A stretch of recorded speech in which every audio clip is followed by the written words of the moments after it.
everyone! Old School Pokemon here, back again with the Pokeflips podcast, joined by my usual co-host, Dan KetchumAllCollectibles. And today we've got a special guest. We got TJ from It Was Never a Phase, Never a Phase Cards, right? Yeah. How's it going, everyone? How you doing, Nick and TJ? As we always do, we will be live for the next 2.5 hours. We'll see where the day takes us. We are on a special day, so I am to blame for this. Hopefully Thursday works better for most people than Friday did. I just know, me personally, 4 out of the next 5 dates for Pokeflips, I was going to have to postpone or move because of Collecticons, because of whatever else was going on. So we're going to just do Thursdays for the foreseeable future. I think we're going to stick with like 1:15 today. Just 2 worked out better. But we'll be here when we're here, and hopefully you join us. But anyways, we have a new special guest today, TJ from It Was Never a Phase Cards. If you want to just introduce yourself, tell us whatever you want to offer up, and then maybe Nick and I will pry a little deeper, and then we'll just hang out with chat. Yeah. Thanks for having me on. Really appreciate you guys inviting me on. Yeah, my name is TJ. I have a YouTube channel that I started more heavily posting on about a year ago. But to sum it up, I'm just a collector / sealed investor, I guess, if you want to call it that. And I got back into Pokemon like a lot of people in 2016 with Pokemon Go. Unfortunately, that didn't lead me back quite into the cards. COVID is what brought me back in, like a lot of people, back into the cards. And I'm currently making up for lost time, trying to chase all those Grail cards and vintage stuff that I really want. But the modern stuff really hooked me pretty deep. And yeah, I just pretty much enjoy everything in the space, making content. I was consuming so much content during COVID and watching all this stuff that I thought I would start a YouTube channel. And when I got back in, my buddy said, "Oh, you'll be out in 2 months. It's just a phase. You'll be out." And I was, here we are years later, and it wasn't a phase. So that's where the name kind of comes from. So that about sums it up, I think. I was actually going to ask you that specifically. That was going to be one of the early questions I asked you. Okay. The thing that I thought of was like, it's probably going back to like 1999. Remember, like me personally, my school, yo-yos were a phase, tech decks were a phase, crazy bones were a phase, pogs were a phase. Mm-hmm. Pokemon, our parents always told us, "Oh, it's just a phase. You don't need that for Christmas. You don't need that for your birthday. It's just overpriced junk." Pokemon was a little bit of a phase, but like you never quit it. You take longer breaks. Kind of a meme in the RuneScape sphere too. I had to throw that one in there. But I like getting the lore on the name, and it's cool to have you back in the hobby. And you mentioned some of the cards that you were going after. I remember, I forget whose podcast it was on. It was your podcast. I forget who you had on, but I think all 3 of us on screen currently, I think we all have one of the same Grail cards, one of the same like best art in the hobby. Nick, he's a fellow Shining Gyarados lover. So yeah, that's I've got the PSA 9 first edition. I don't know that I'll ever go for a 10, but I'm definitely glad to have the one that I do have. That one's what are some of your other top ones if you had to give us a handful more? There's so many. Honestly, I'm such an easy sucker when it comes to anything, like literally anything vintage. Obviously, so I do have some base set Charizard that was gifted to me. They're lower grades currently. I would love to move those up as far as, that's the easy one, right? I have a Shining Magikarp as well, but I don't have a first edition. All in 10s is my goal for kind of all of that stuff. Anything WotC era, honestly. I like e-reader era. I'm a sucker for all of it. I don't think I have. It's the Shining Gyarados is definitely the king for me, and then after that, it's pretty much everything from the WotC era. I know that's like kind of a cop out answer, but it's everything, to be completely honest. I'm one who always is terrible at picking favorites. Shining Gyarados for sure. But if my son is constantly asking me, what's your favorite this, what's your favorite that? I'm good at like top 3s, top 5s, but picking, like actually putting them in a firm hierarchy, I just can't do. Speaking of favorite artworks or favorite cards, I was listening to the podcast you guys did 2 weeks ago, and we got some beef going on, TJ. Here we go. Brilliant Stars Charizard is the greatest Charizard art of all time. No. It is. I will die on that hill. Hands down. Better than the Gold Star Charizard? Yeah. Night and day. Man. Hey, art is subjective, and I said in that video, everyone's gonna have different takes, and tons of people will disagree with me. But that is just the one that fighting the Venusaur, everything about that for whatever reason tingles my brain, and that's just the one that and it's good news is it's very affordable. So having that in a 10 is nice and cheap. So I just can't. I don't know. I just love it.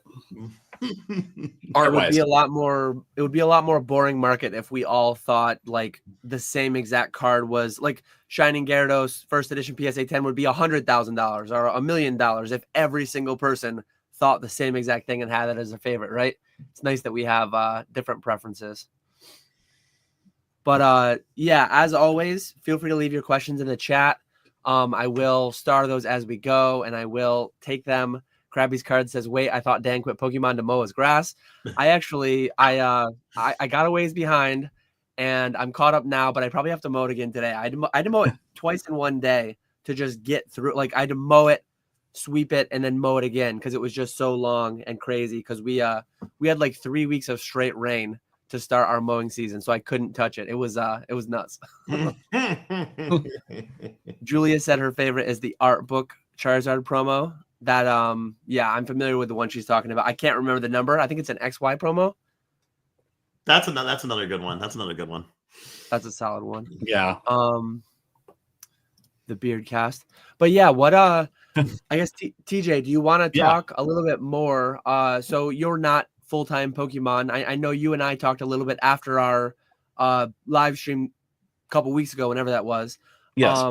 What do you do for a job, and kind of what are your goals? Primarily collector sounds like, but what are your goals primarily? What are your interactions with the Pokemon space? Yeah, so I was a welder, full-time welder for about 10 years, welder fabricator in the stainless steel area here, kind of wine country in California. So did a lot of sanitary stainless steel work, built catwalks, aluminum catwalks, tons of stuff like that.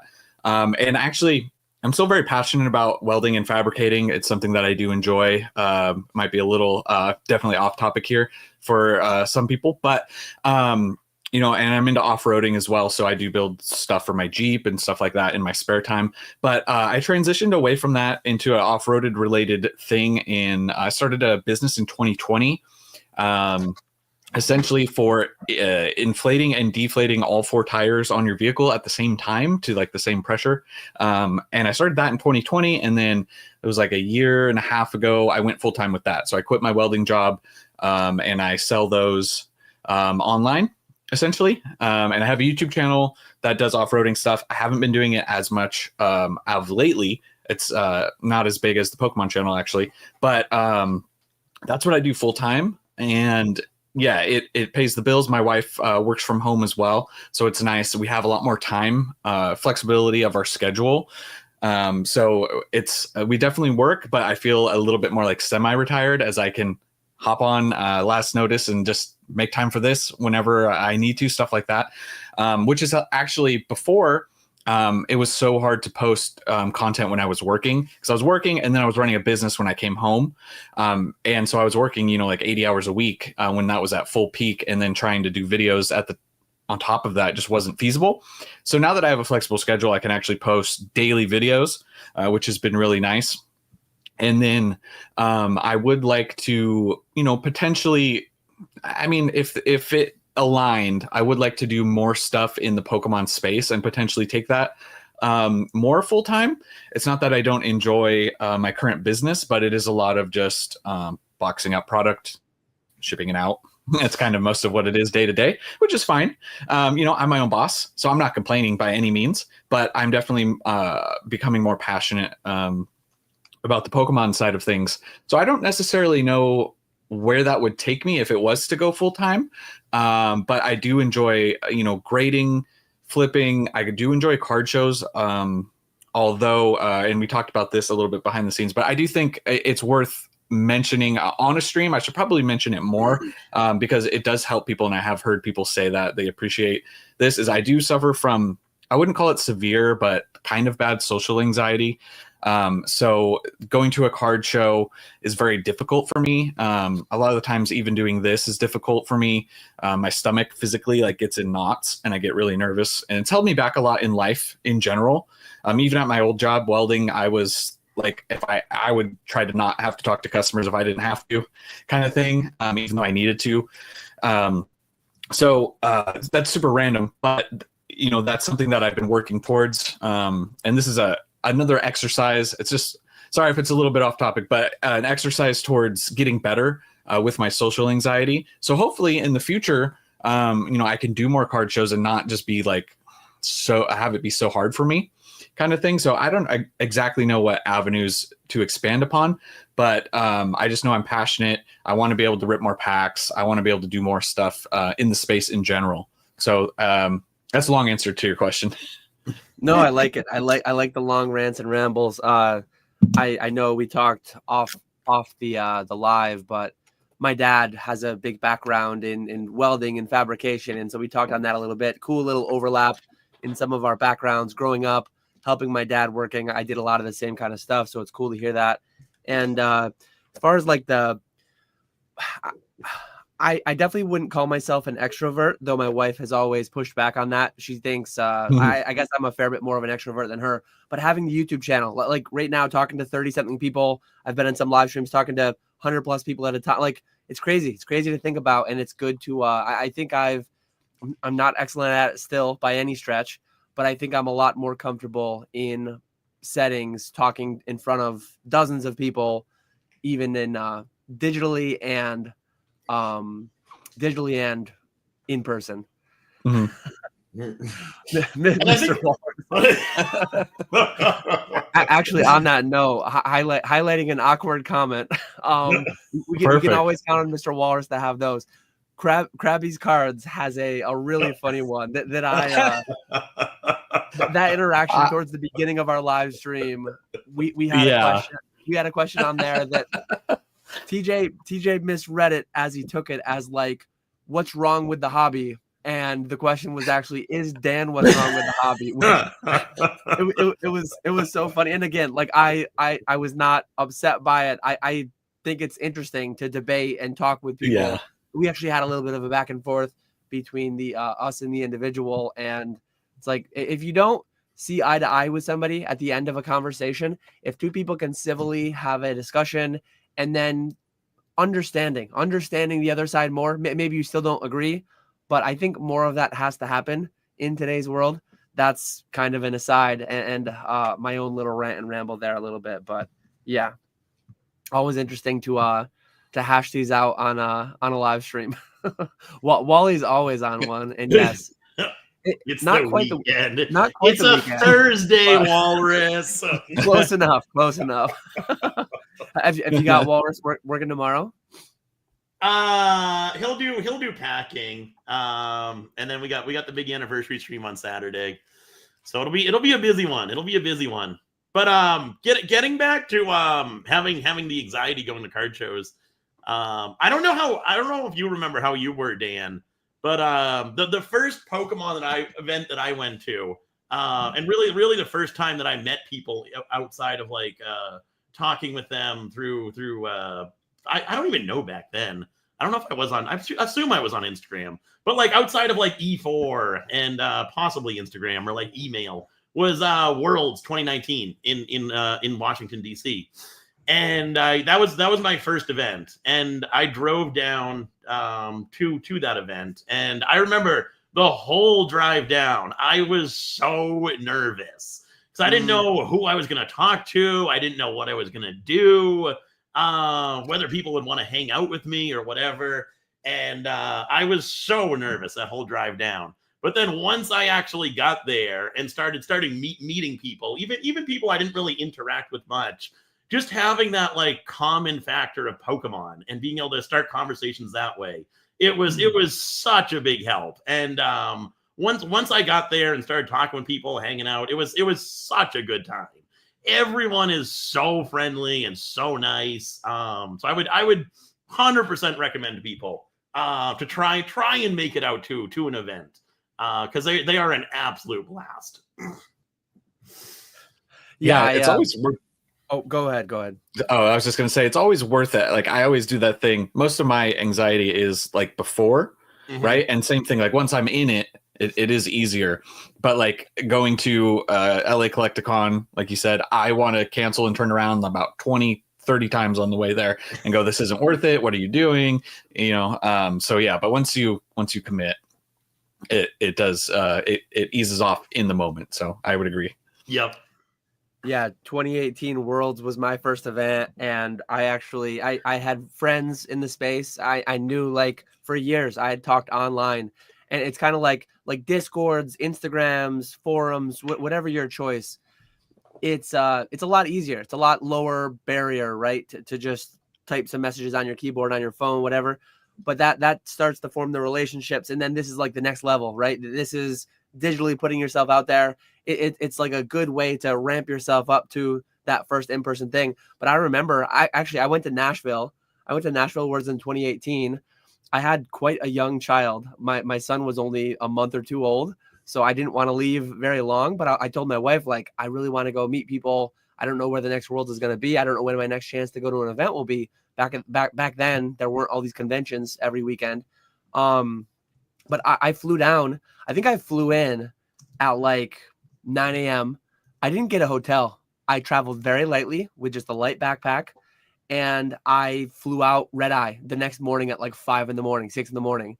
So I ended up just hanging out with people at the convention, at the show, hit up a couple restaurants, hit up a couple bars, hung out in Gem at Pokemon's hotel room to end the night. It was crazy. And then to think, if I hadn't taken that leap of joining E4, talking to people, taking the leap of making conversation, going to the first event, this wouldn't all be what I'm doing today, probably. So yeah, it's crazy. Oh, was that me? I think it was your end. I saw you freezing. I think we have Nick. Yeah, Nick is being very still. I saw him blink though. So I know I had Nick. I'm just a statue over here. But yeah, so definitely, I guess moral of the story is, even if it's a little bit difficult, if you can push those boundaries of your comfort zone, try to step out of it. And so many great people in the space, so many welcoming people. Hopefully we cross paths someday and get to meet in real life. You, TJ, and to the chat in general. Just TJ, no one else. Yeah, you guys aren't allowed. Mr. Walrus says, I too was nervous meeting y'all. You can be so off-putting online. I don't know if he's memeing there with the spelling on that, but he spells it like pudding, like the snack. I can confirm he is a terrible texter, so he probably meant to say pudding or pudding instead of pudding. Well, Walrus, given how rowdy he can be in some chats, honestly, he was. I didn't know what to expect because he hadn't had a face reveal anywhere. I'm like, this guy can really troll in chats. I'm like, I don't know what I'm gonna meet here, and he's a very funny guy in the live chats, but he's a very nice guy in real life. Yes. We were so close to know Dan in another life, I guess. Oh man. It is interesting. Because you guys were talking about this on the. I was just listening to that this morning. That's why I keep bringing it up. But you were talking about how you got started with YouTube because of Pokeflips. It is interesting to think about. What if we never met in DC? I would have never asked you to start Pokeflips. Would you be doing YouTube right now? It's so interesting to think about because like Pokeflips, it was not that big of a thing. And I think that drastically changed your business. It's like the butterfly effect, right? It's like you go back several years and one little tiny thing happens. Like you could probably go back 20 years in my history, 15 years in my history, and there was probably a day, and this probably applies to a lot of people. There was a day that instead of that tote of my Pokemon cards being thrown in the garbage, it got put into the attic. And had one separate action happened, I wouldn't have come across it in 2013 when I moved, because it would have been in the dumpster, and probably all this wouldn't happen. And what would that Dan be doing? Would he, like, it's crazy to think. It's crazy to think what my job would be. Would I have even ended up, like, you just never know. You never know. But yeah, I'm glad to be where I'm at today. So I'm glad the butterflies' wings flapped as they did. Let's see. So Kennedy wants to know, and I'll let one of you guys start. With every booster box hitting $200, what's the next one to explode like Fusion, in your opinion? Ooh, that's a tough one. That is a tough one. Let me preface quickly with just one thought. Like, I don't think we've ever had a time in the history where every box was 200 plus. That's actually insane. Like we had when Vivid came out, Vivid was doing crazy things, but I think some of the prior ones, Sword Shield Base was probably still sub 200. I don't remember exactly, but for everything to be 200 plus is just wild. So yeah, it's crazy. What's your hot pick, Nick? I almost want to say the next, because like just judging by the live streams, when I have them, we rip a ton of Fusion and Evolving. And then Brilliant to Silver Tempest, rip a decent bit, but I almost want to say Paldea. I know that's really new relatively, but that's like the second most ripped standard set, like booster box set. So yeah, I'm gonna say Paldea Evolved. Yep, almost 2 weeks or 2 years old, so it's getting there. What do you think, TJ? I mean, we're already starting to see that. I just made a video talking about this recently. Paldea is at like 300 on eBay already. So, and I mean, it's up just recently. What was it? At least as far TCG is lagging a little bit behind, which is surprising. Usually TCG seems like it's above eBay pricing, but yeah, Paldea is one of those ones where as far as like Scarlet and Violet, I think you go with Paldea on like Sword and Shield. I think I kind of like, there's a lot of good stuff happening with Sword and Shield right now, but I think one that is lagging a little bit behind comparatively is Lost Origin compared to Fusion Strike. And that's a set that I like a lot. I don't know how close in parity. It seems like Fusion's really lapping Lost Origin, and where they were a little more neck and neck before this, even though LO a little bit behind.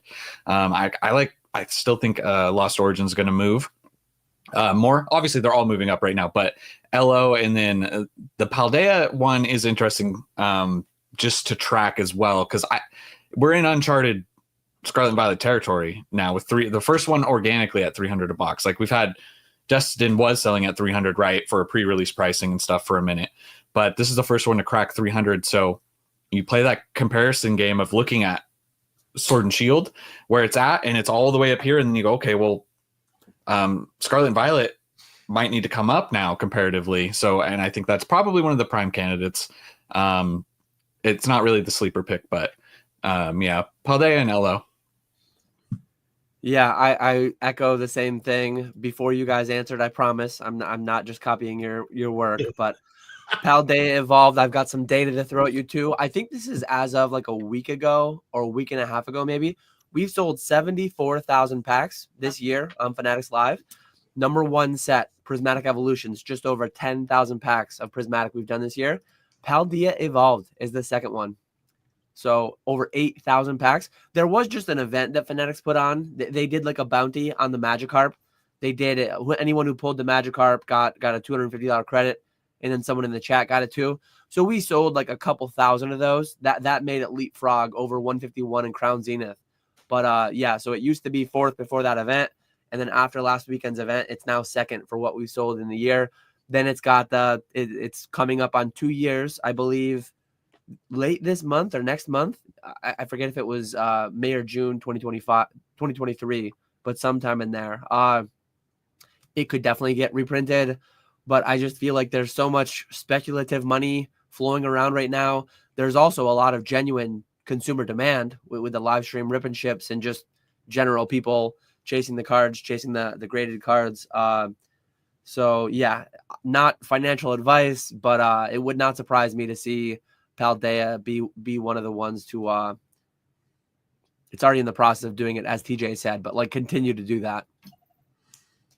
Did you guys end up pulling any Magikarps?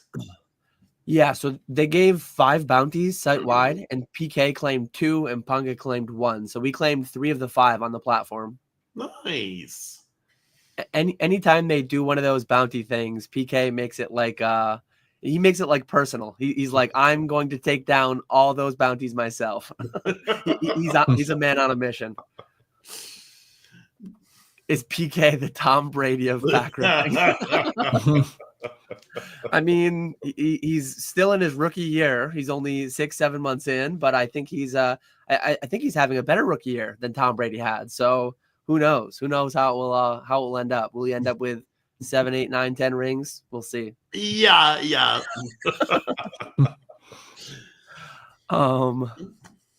Let's see. We did that one.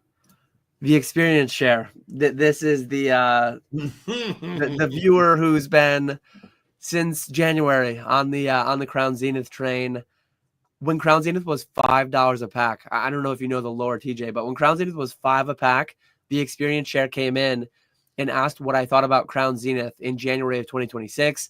They were quite confident it was going to be a $10 pack a year later, so January of 2026. I said, I forget the exact quote, but I said something like, I don't see a path for that happening. That set doubling in that time frame seems surprising to me. Like, I just don't believe it will happen. What do we know? 4 months later, it's doubled. I did pull up. I've been told this many times already. I think it's been happening for like a month that it's been knocking on the door of $10. Officially, the market price is still below 10. I think though, I'm actually looking at it. May 10th, it was $10.15. So it did officially finally crack the $10 threshold. And I've no bet was made, but I lost that bet. I lost that that guess, I guess. Mm. Yeah, Crown Zenith is such a good set. It is. If that was a booster box set, whew, man. Yeah, could you imagine? Yeah, we'll see. I've heard people now that 10 has happened. I've heard people saying 15, 20 for next January. I'm not going to say as firmly as I did last time because I was wrong. I was very wrong very quickly, but I don't expect it to be 20 by January. But could it be? Absolutely. It's an amazing set. Would I rather open a pack of Crown Zenith or a pack of Destined Rivals? Crown Zenith. And that's one of the things that going back to the last question we had, not really opening packs, but like buying boxes, speculative investment wise. Would you rather have a box of Paldea Evolved or Destined Rivals? To me, and in my mind, to any logical sentient being, it's like, would anybody choose Destined Rivals over Paldea Evolved?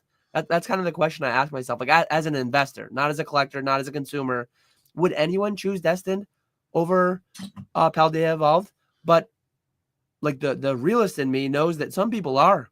Some people in my live stream, some people that I've seen, like some people are genuinely buying it at $270 a box to just set back, lock away as an investment. And it might pan out, but opportunity cost wise, the other opportunities in Pokemon, it just seems nuts to me personally. What do you guys think on like just pitting two things against each other? Destined Rivals, brand new set, hype, yes, there's going to be good stuff in it. It's going to be a good set, but like Paldea Evolved, 2 years old, likely nearing out of print cycle. What's your take on those two sets? I would agree with you. Destined will be interesting because it's like the combined Heat Wave and Team Rocket, which I think is gonna, because like for me, Heat Wave was such a good set, and then Glory of Team Rocket, I thought that was kind of a letdown. I don't know. I'm not a huge fan of that. But having Destin be those two combined sets will be awesome. So hopefully that'll be good. But yeah, I agree with you. I'd rather take the older than something that's just coming out. Yeah, I mean, logically, like you said, coming from an investing standpoint, it'd be a little foolish to take Destin Rivals. But I know that there are people who are going to FOMO into those boxes at these prices, and they're worried about it running up and never coming down. But like you guys, it's June. June will be the official 2-year mark for Paldea, right? So we're almost right there. And you'd be, like you said, it'd be silly not to take Paldea in that context.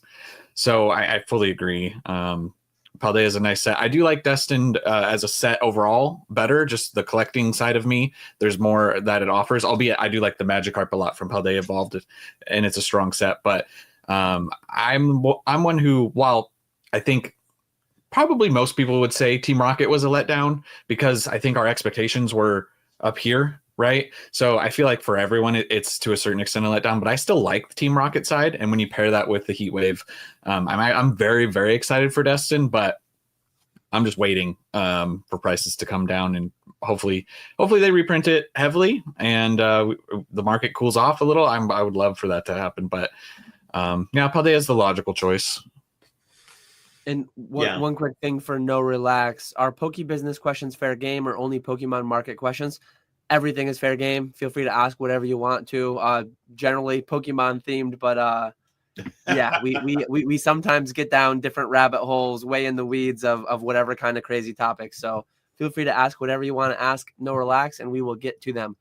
On that thing, I wanted to take this one.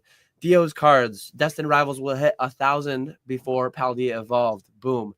One thing I want to just add some nuance. And Paldea Evolved could be a better buy today, and it could hit 1,000 after Destined Rivals. So like, multiple things can be true. It all depends on how you're interacting in the space.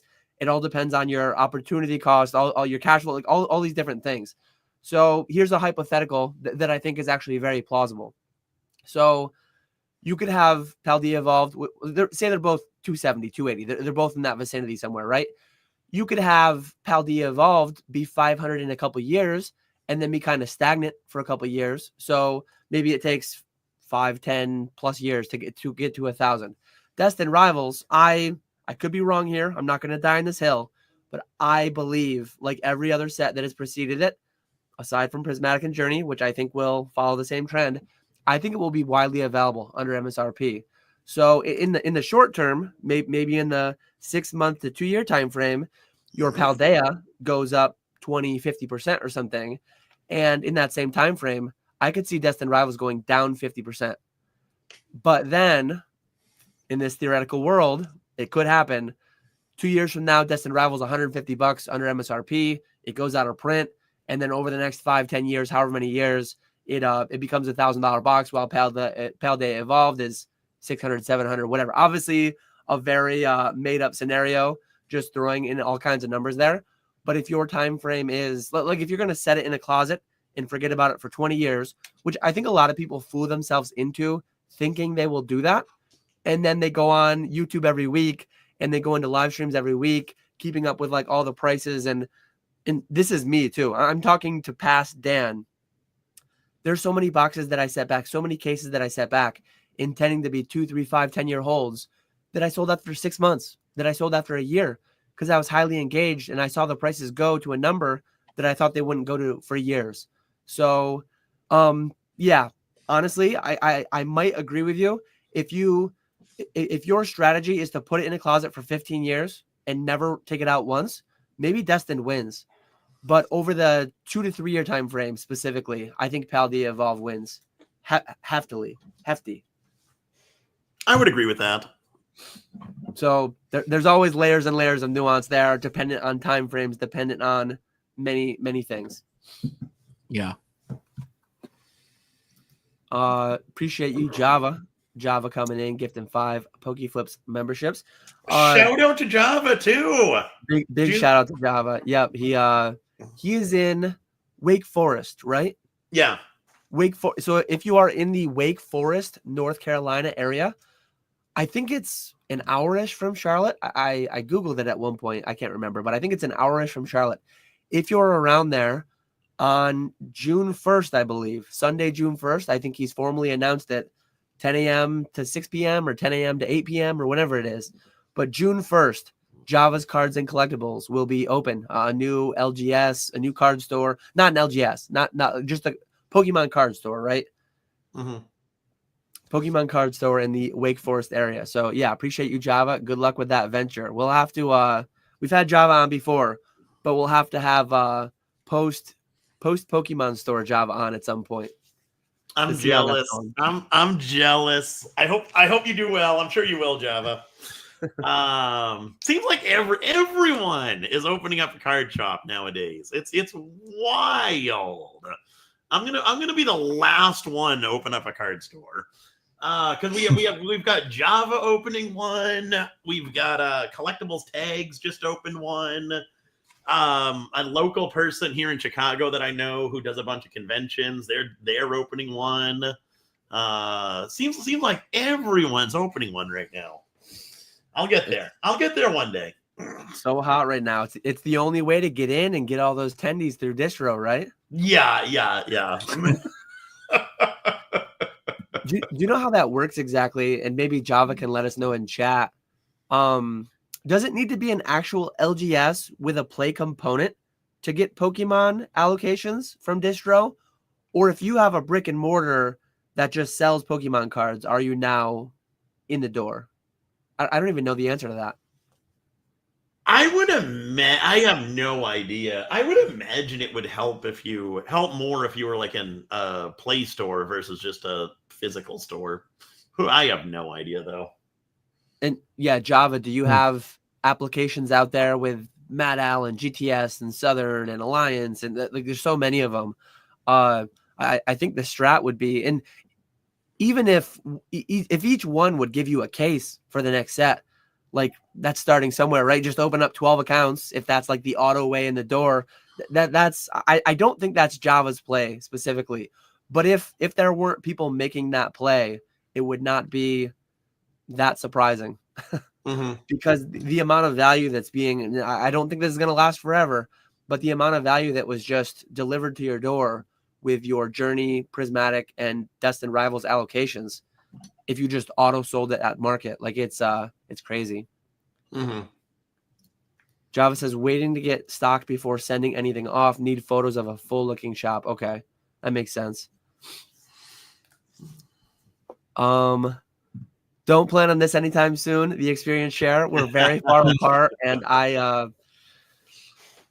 maybe supporting an LGS to some extent in the background, being a part owner. Like I could see myself being involved, but not being like the boots on the ground, not being that. But my involvement in an LGS, potential part ownership of an LGS, I could see that being more plausible.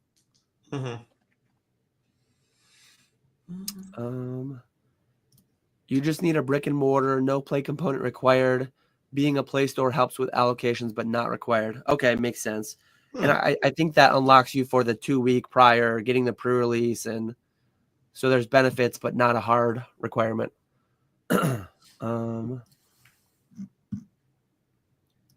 Julia can't wait to see what this era's Crown Zenith is going to look like. I guess black and white set. It's 100% going to be that one. I guess that's the last one of the generation, right? Yeah. That's wild. Feels like we just got into Scarlet and Violet. That is crazy to me. Yeah, I think normally they go for closer to 3 years, but I mean, black and white set will be about 2.5 years, so it's not like a horribly short generation or block or whatever. But I don't know why Sword and Shield felt like it was so much longer. I don't know why. Time's just going by so much quicker nowadays, I guess. It is weird. I still remember when I first saw Quaxley. Well, didn't they technically cut the era short? They said I was reading that PokeBeach article. It was the first time since that they did a shortcut since Heart Gold, Soul Silver to do a mid era change. Is that correct? But Heart Gold Soul Silver was like 5 sets. Like this was over 10 Yeah. sets.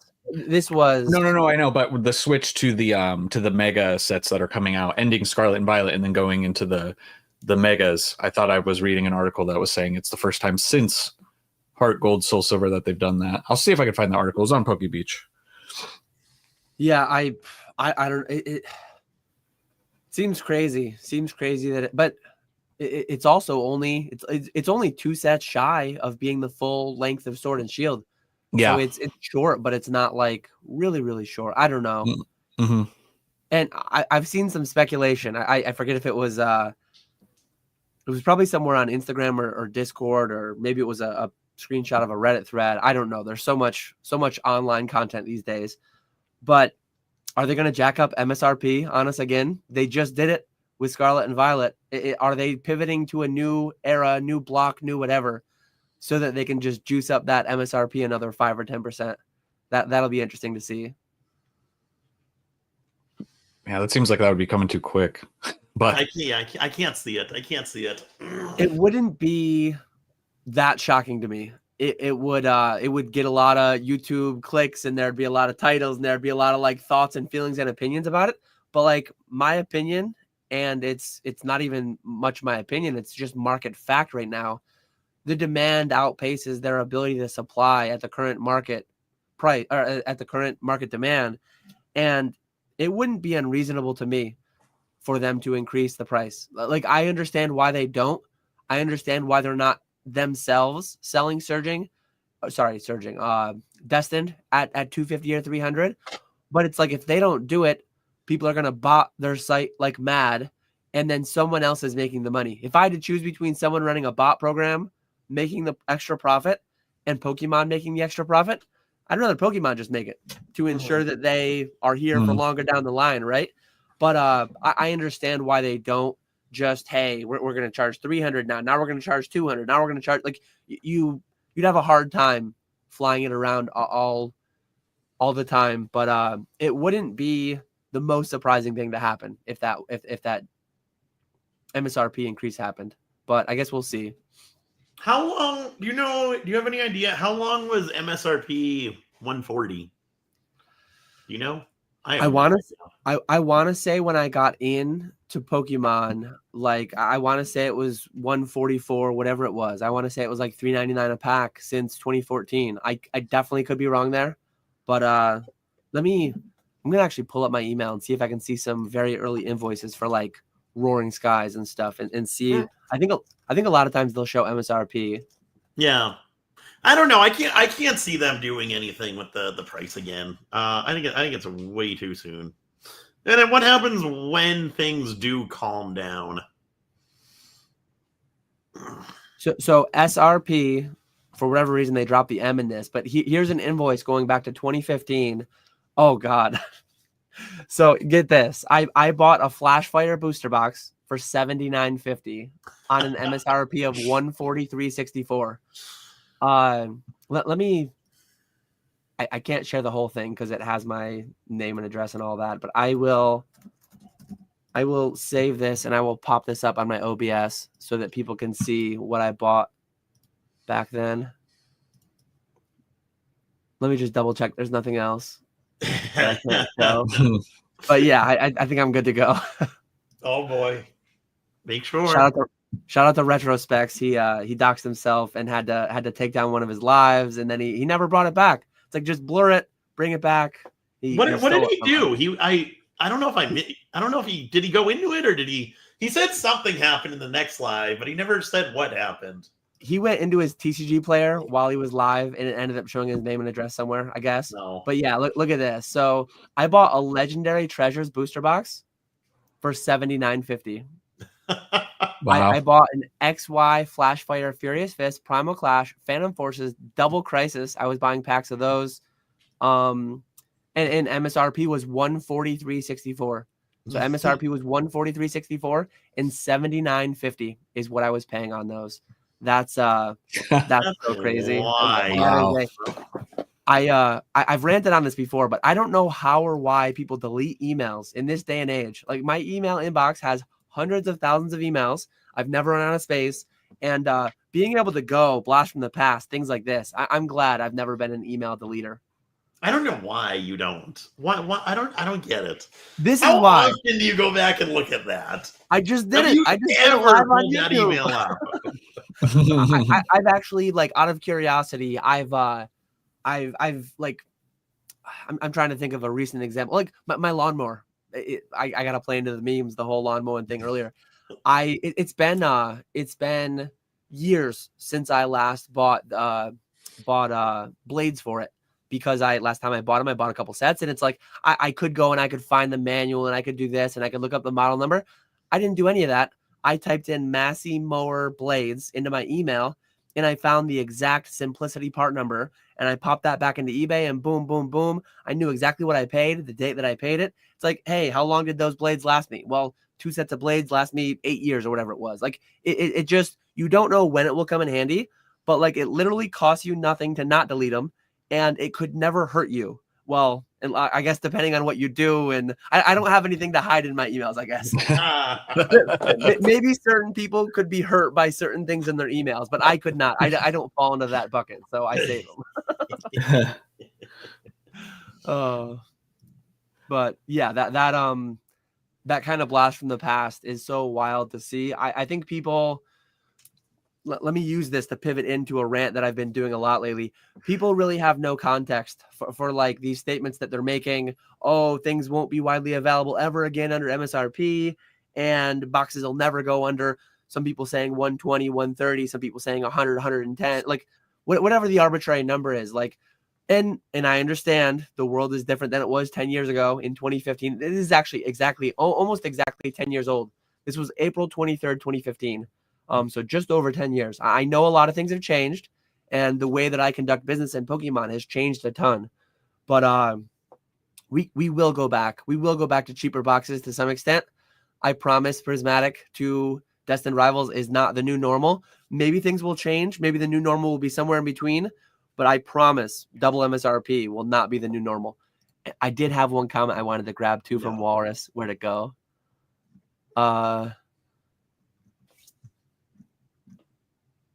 It was when we were talking about $10 Prismatic. Oh, yeah. Crown Zenith is dusted. Took 3 years to barely hit $10. Took Prismatic and Destined Rivals 0 days. Clearly way better investments, right? Makes sense. Makes sense. You can tell who's new because they think 3 years to hit $10 a pack in the market is good.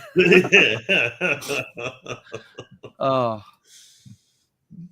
Friendly reminder, you guys have a guest on. This was 8 minutes ago. I can get pretty ranty and rambly, but yeah, always feel free to stop me whenever you need to.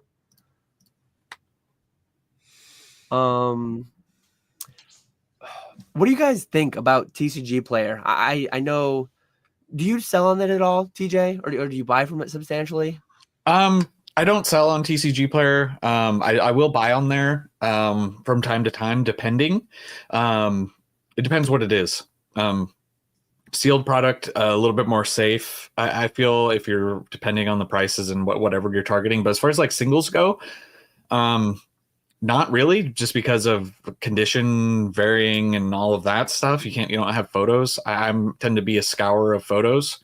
So I like eBay for that aspect. And so I mean, I use TCG Player a lot in my videos. I like the charts. I do wish, my biggest complaint, I have 2 massive complaints with TCG Player. One is that they only go back 1 year. I wish they would add more time frame on there, because everything, the oldest you can go back is 1 year. And then the other thing is they added a Japanese section for Pokemon, but they still allow Japanese singles and Japanese stuff to be listed in the English, and it's all in other languages, and it's just like, why even add the Japanese? They don't enforce people. Anyways, those are my complaints with TCG. But yeah, I mean, they do have a big sale coming up. I think that's tomorrow, right? Like a 10% back thing. So I'll be looking at that. So yeah, for sealed mostly, because you kind of know what you're getting as far as the quality of the box, depending. So yeah. Yeah, I agree with. I hate having the especially with like sealed stuff. You'll search like what a box is going for, and the first whole page will be 36 loose packs. It's so annoying. I wish they would fix that. So I agree with you there. But yeah, the sale tomorrow. I'm excited. I'm gonna be picking up some singles. It's not as exciting because I don't have my sales tax exemption, and they're not doing new ones. So it's like the 10% or whatever, 13% basically. It covers sales tax, and then you get a little percentage off. Yeah. I don't get why they don't accept those now. Does not make any sense. But yeah, no, it is an easy place to just buy singles without having to buy individual listings. Being able to do the card optimization is a nice feature. So I'll just buy singles that I'm already planning on setting back for a couple of years. That's my plan with it. Yeah, I think like me, Nick, you generally buy a lot of stuff at 70 to 85% of market, depending on what it is. So like 10% off sale is 90% of market. With you paying sales tax, you're paying like 99% of market. So it's not amazingly attractive. But if it's things you were going to buy anyways, and if it's things that didn't spike 10, 20% in anticipation of the sale, there's definitely going to be some deals to be had there tomorrow. But I think there's going to be a lot of traps too. I think I said this last week in my live stream, but I think a lot of people starting last week, starting a month ago, started saving up their money. And if they had just bought the thing that they were looking at, especially if it was a Sword Shield Era box that you were eyeing 2 weeks ago, you would have saved a lot more money just buying it then, right? And you couldn't have known that. You could have known exactly what the market was going to do.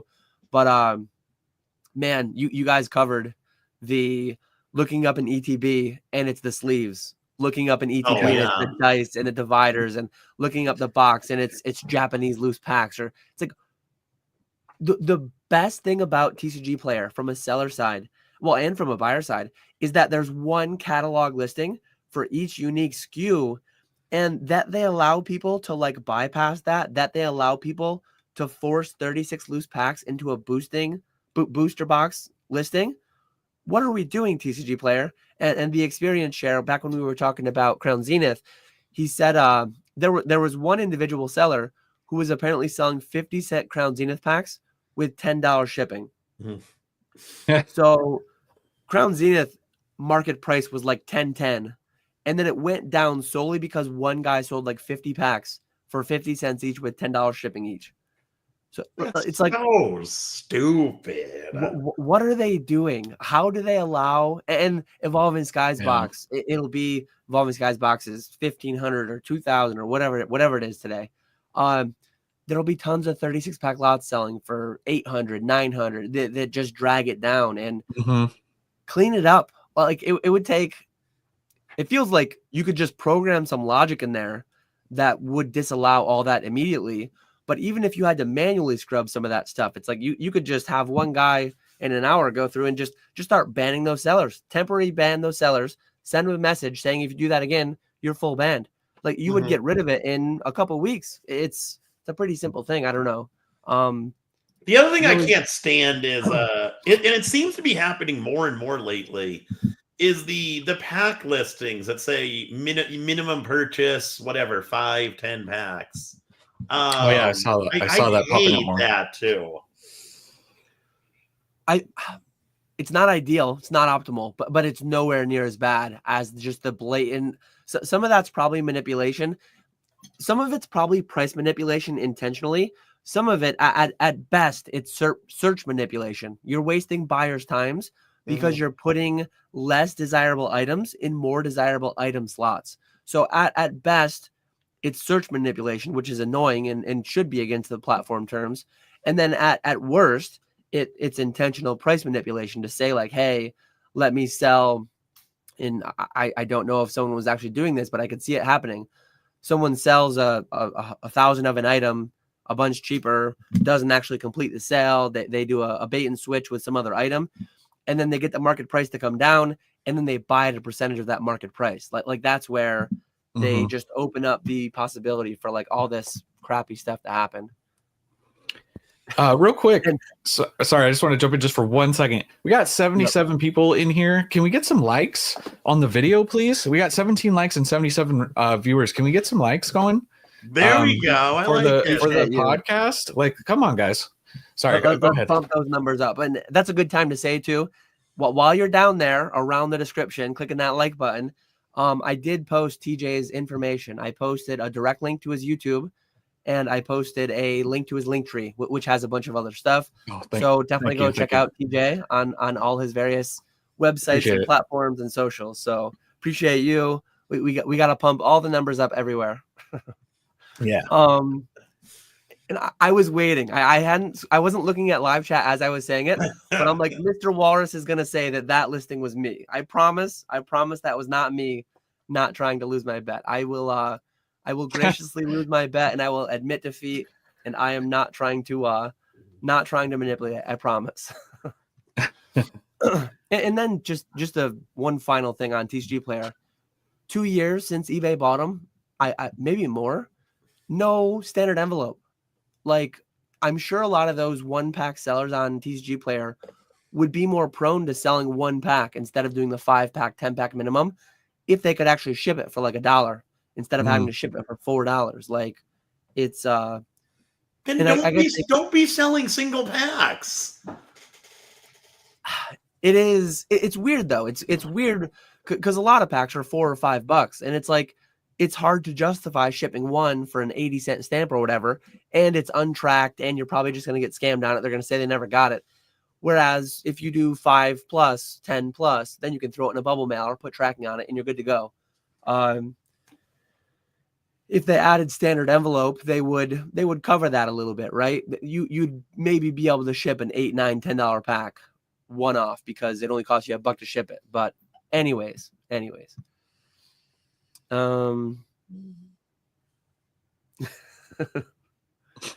Chill out, Nick. We're selling 10-cent cards at a loss, and we're happily taking that loss. We don't have a stipulation. Must make us money to be eligible for this sale. Zard Lurking says, question: if when the market starts to cool down and people start to afford product, do you see rip and ship craze slowing down? Very, very good question, because Nick and I are both members of live stream operations. What do you think, Nick? Are we doomed? I don't think so. No, I think if anything, I think if anything, we might see either the same or maybe an increase when pricing calms down. I don't think it's people. I don't think people are buying packs in the stream because they can't get packs at Target, Walmart, wherever. I think people are buying packs in the stream because they like the community aspect and they like the interaction that they're having, being able to open packs with everyone else, all that stuff. So I think if anything, right now, there's some people who aren't buying packs because of how much they are. And once things calm down, they'll start buying packs. So I think if anything, it'll be the opposite, or continue the way it's continuing. What do you think, TJ? Yeah, I was thinking about this because I'm not really, from my perspective, I'm not a purchaser. So I don't have a Pokemon business, right? I don't do rip and ships, and I don't buy from rip and ships either, because just from my perspective, it's nothing against you guys or anyone who runs one.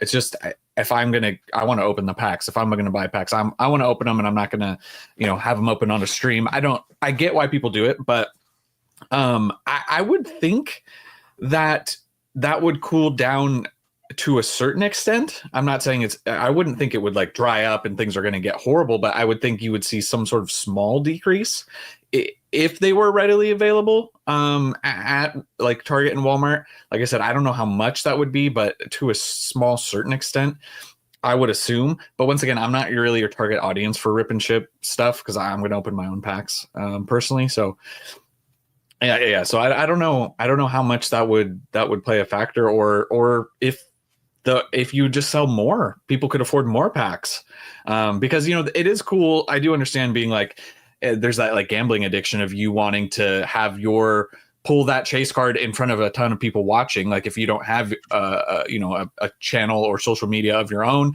an Instagram or anything to post to, I could see that being a cool thing, hitting a bounty and all of that. So, I don't know, maybe it increases your odds because you can buy more packs and then people feel better about that. But that's just my take on it.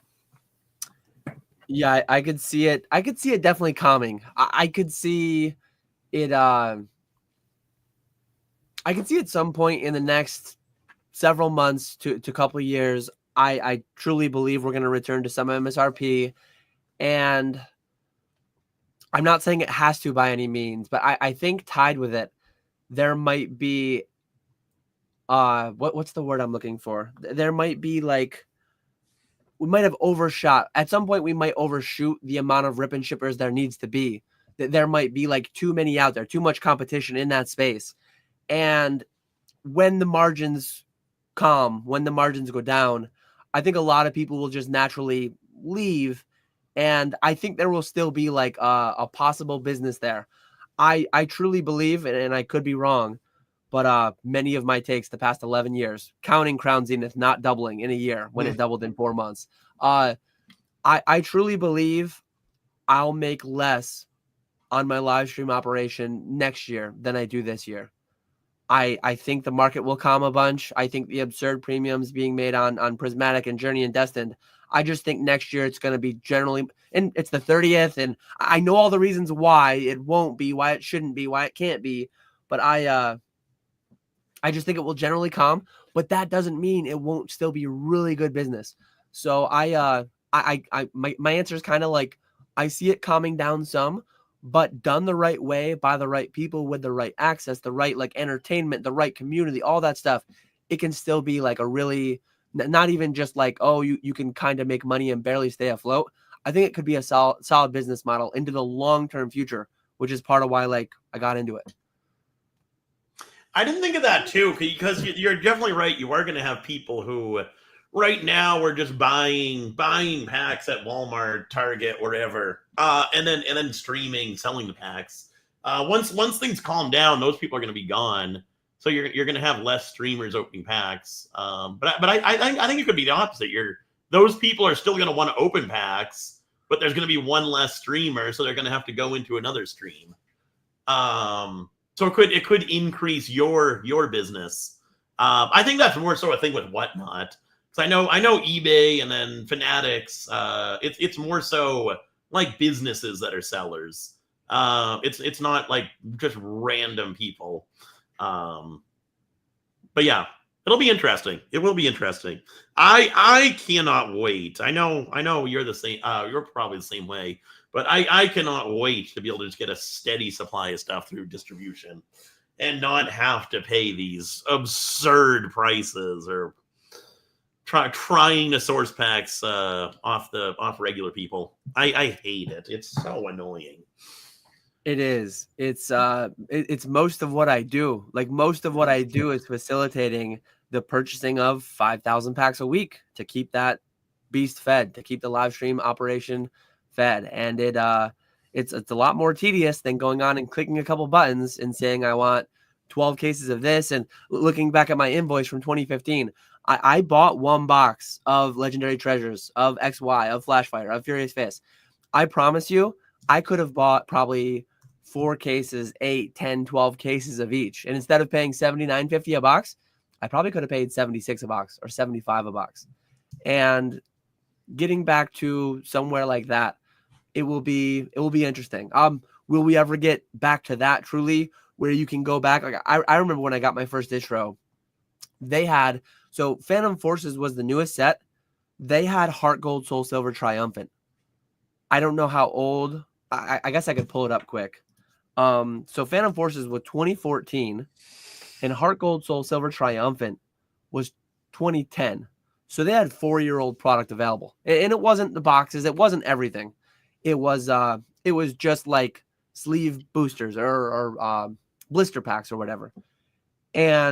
But they also had a lot of black and white. They also had a lot of to several years back. I don't know that we'll fully return to that, but I think we will return to where like you have access to 6 months to a year's worth of sets. I guess we'll see though. I hope so. I really hope so. Chat's always having a good time in there. Here's a good question. It's targeted to me, so I'll answer first, and then you guys can answer as well. Hey, Dan, if you had a Mario, Pikachu, or Scream, would you be selling in this market? So I've owned multiple Mario Pikachus. I've owned many Screams. Pikachus, Eevees, Rowlets, all of them. Psyducks. Not too many Mimikyus, but a few. I sold them all at way lower prices than they were today. I think the highest Mario Pikachu I ever sold was like 6,600 in that was probably a couple of years ago in like a boom of sorts. I think it was when the Japanese like waifu stuff, or maybe it was when the world stuff were doing crazy things. And I sold it at 6,600 and I felt great. I think a couple went a little bit higher towards 7,000, and then they kind of came down to like 4 to 5,000, somewhere in there. And now what are they? 10 towards 12 or something. They're doing crazy things right now, but I don't regret it. I don't regret it. The money that I made buying, selling at that price, use that cash flow to propel other parts of my business. I'm not a collector at those prices. Really cool card. I really enjoy that collaboration. I would like to have one in my in my collection, but not as much as the couple thousand people that own them, because yeah, I couldn't justify 6,000. I definitely can't justify 10 or 12. What do you guys think? I immediate sell for me. I do really like those cards, but they are just absurdly expensive. I'm the same way as you, Dan. I had those boxes. I had a 9 set in my personal collection, and I sold them years and years and years ago. So yeah, I would immediately sell those. But I obviously I sold way too early myself, so maybe hold on to them. I'm a little bit different here on Oh this boy. one. So there ain't no, if I had a Mario Pikachu specifically in a 10, even at the current price, ain't no way I'm selling that thing personally. The Scream I would part with, because they're nice, they're cool, they're unique, but the Mario card, even with that price, man, I'm holding on to it. I'm holding on to it for sure. That's one of those more modern grails for me, and there ain't no way I'm letting it go. But yeah, the Scream I would sell. It's not as attractive to me as a collector.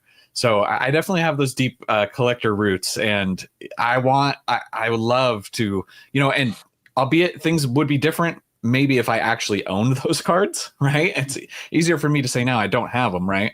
And that is a lot of money to have in a card, for sure. But, from the perspective of not having never owned those cards, either of them, if I did, I would be holding on to the Mario Pikachu for dear life. I will agree with you on that one. The Mario Pikachu is definitely a lot better than the Screen promos. At least I think so. I agree with you there. And I do own a PSA 10 half art Mario Pikachu. I got it as a Secret Santa gift back when it was like a $35 or $40 card. So part of my desire for those cards is kind of quenched by having that card in my PC that I'll never sell because I got it as a gift. But it's just crazy to me. And UAP says, here's a harder question to ask.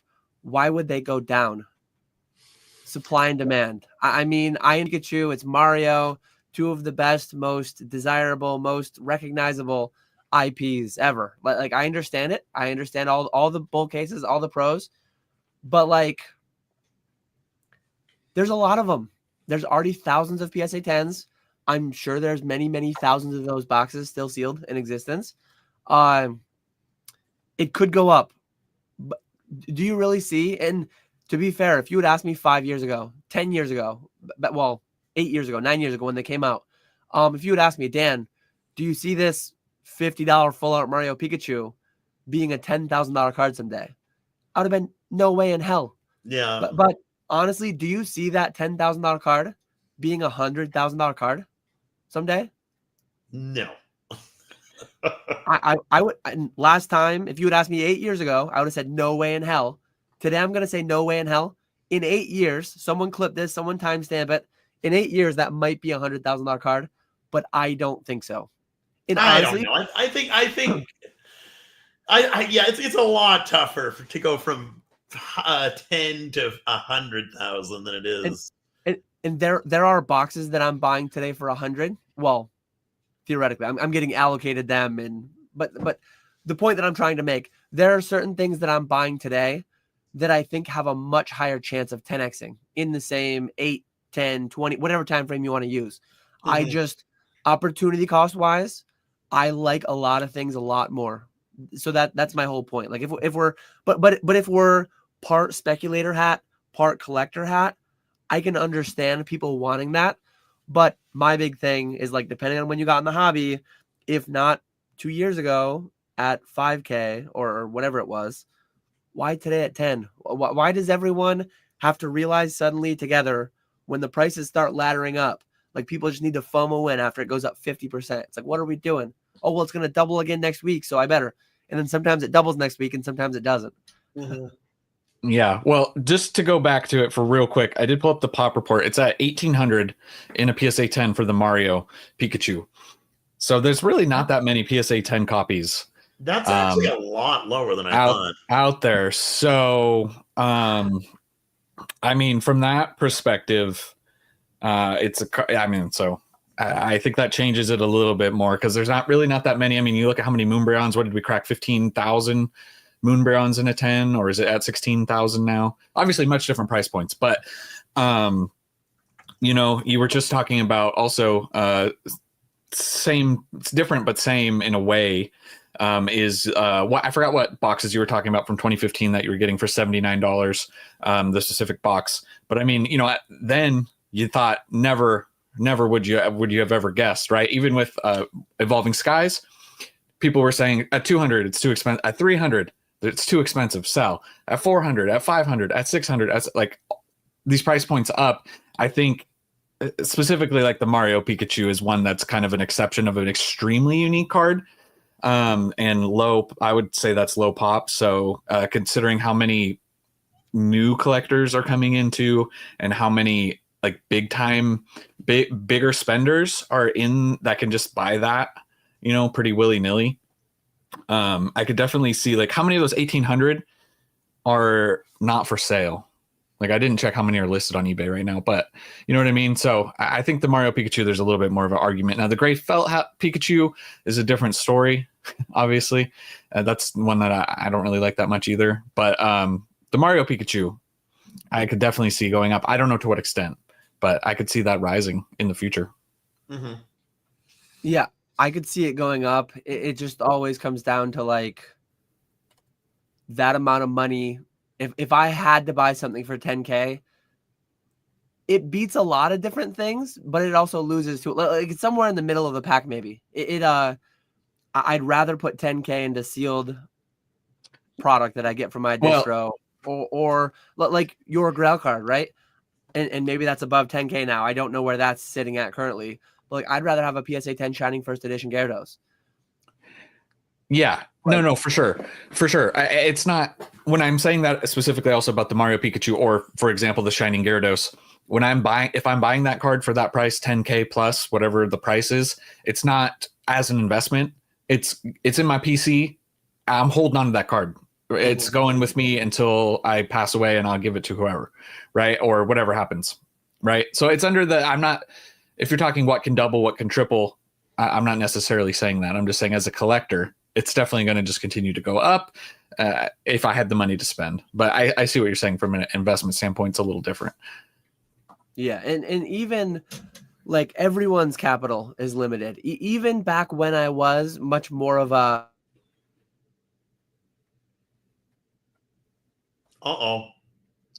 We lost him. It wasn't me this time. This has happened like 3 weeks in a row. I can't believe it. I'm still here. I will say I'm very disappointed in you in gray felt hats, though. I absolutely love really? card. I think that is my. I used to so like promos. I used to the stained glass bird used to be my favorite promo of all time. It got overtaken by the gray felt hat though. I think that is such a good card. Okay, yeah. See, I'd take the stained birds over the gray felt hat.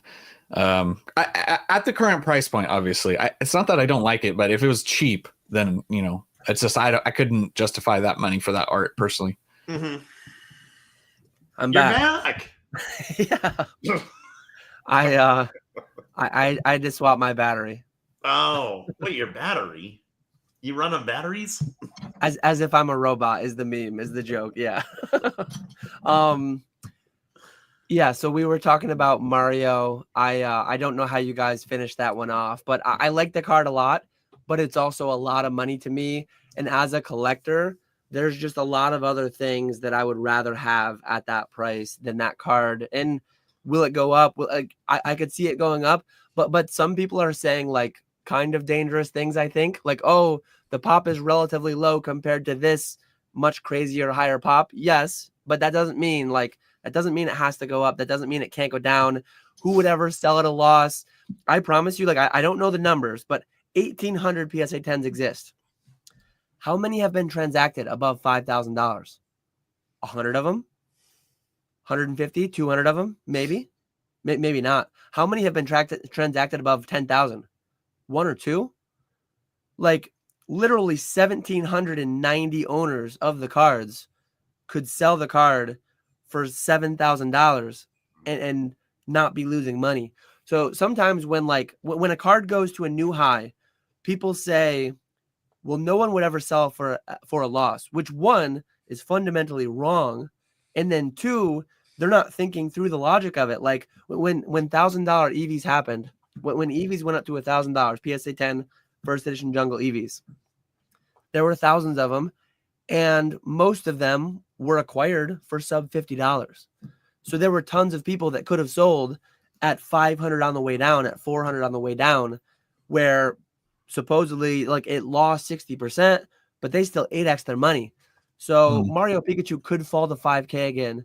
And that could involve nobody selling for a loss. That could involve only people selling for a 10x to 100x gain. So like always keep that context. I'm not trying to say what the card's going to actually do. I'm just trying to fix frequently flawed logic that I see. Sure. Oh God. That's a good question. Hypothetically, if you had 15K in cash, no inventory, and 80K in debt, how would you get me to be profitable? Is the 80K in debt secured or unsecured debt? It's on a 30% credit card. Hey, that sounds like unsecured debt to me. That sounds like unsecured debt to me. So not financial advice, not financial advice, but they can't come take anything from you if you go bankrupt on that. So one hack that high interest credit cards don't want you to know, it's all unsecured debt. But yeah, that was a good question, and I think that led to some really good commentary. I'm generally past most of my collector boy days because the market just values most things more than I do personally. Yeah. Oh, there's a couple that I had started that we had already done. Okay, here's a quick one for me. I know I answer very long ranty a lot of times. Phantom Forces. It's what I got back in on. It's my favorite XY set. What about you guys? Breakpoint. Nice. Breakpoint for me. Gyarados. Ooh. Like Gyarados, yeah. Yep. Nice. I don't know. I do like both those sets. Both those are really good. One of those two or Generations. I don't know. I would say one of those three would be it for me though. I'm not pulling one up, but if anyone wants to open a browser, get in line with the 2 million robots at Pokemon Center. There's a queue up for something. What is it? Do we know?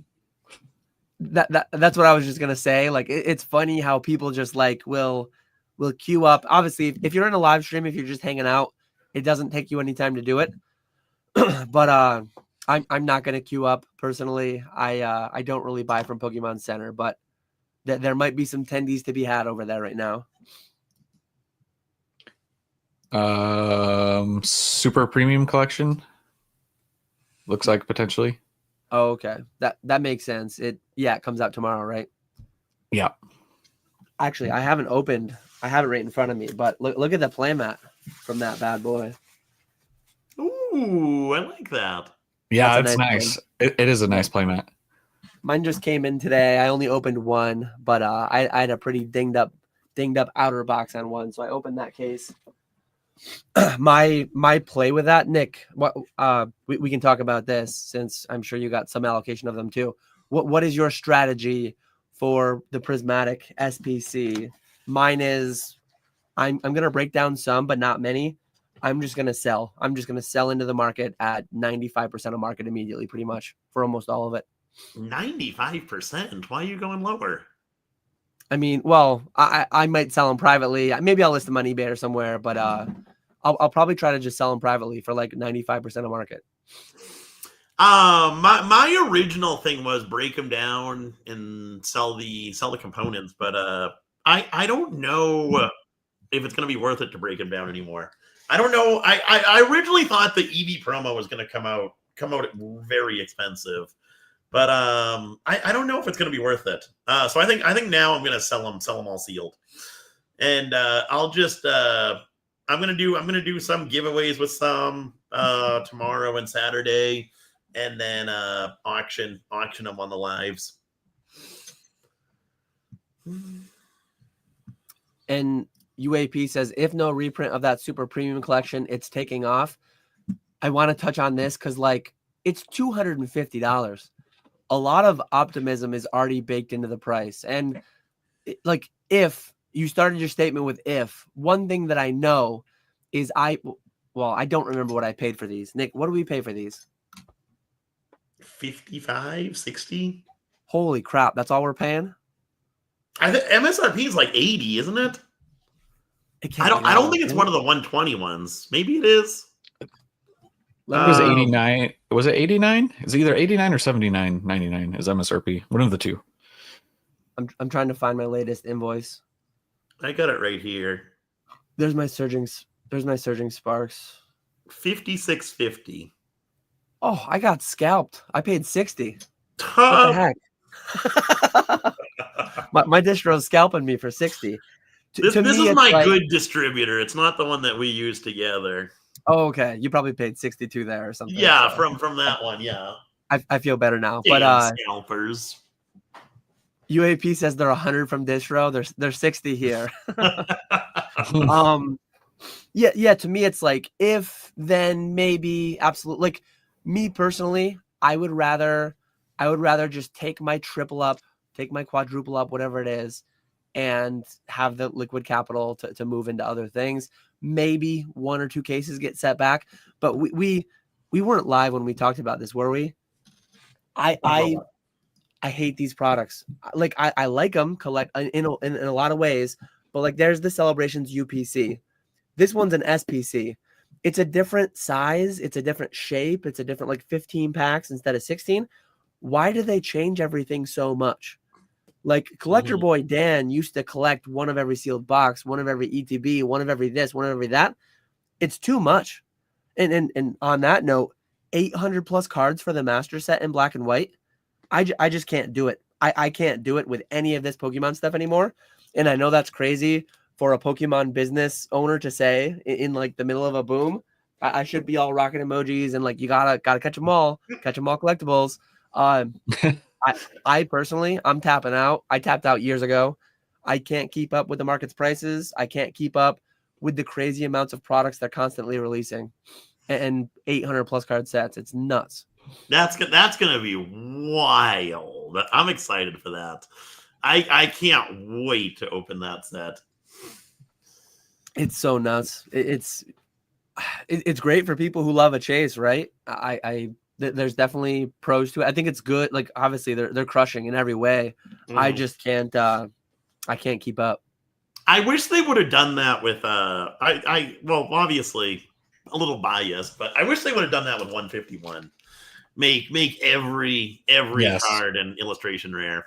Black and Mhm. white. I don't even know this generation. So it'll be cool. I'm sure they'll do a really good job. It's going to be a lot of fun opening that set, but it would have been so much cooler if they did it with Gen 1 or Gen 2. We'll get it eventually. We'll get 251 would be awesome with the 100 Johto Pokemon, all IRs or SIRs or alt arts, whatever they're calling them those days. Mhm. I'm sure there's room for that down the line. The 10-year anniversary of 151, they'll do all SIRs, IRs, whatever. Maybe we'll see.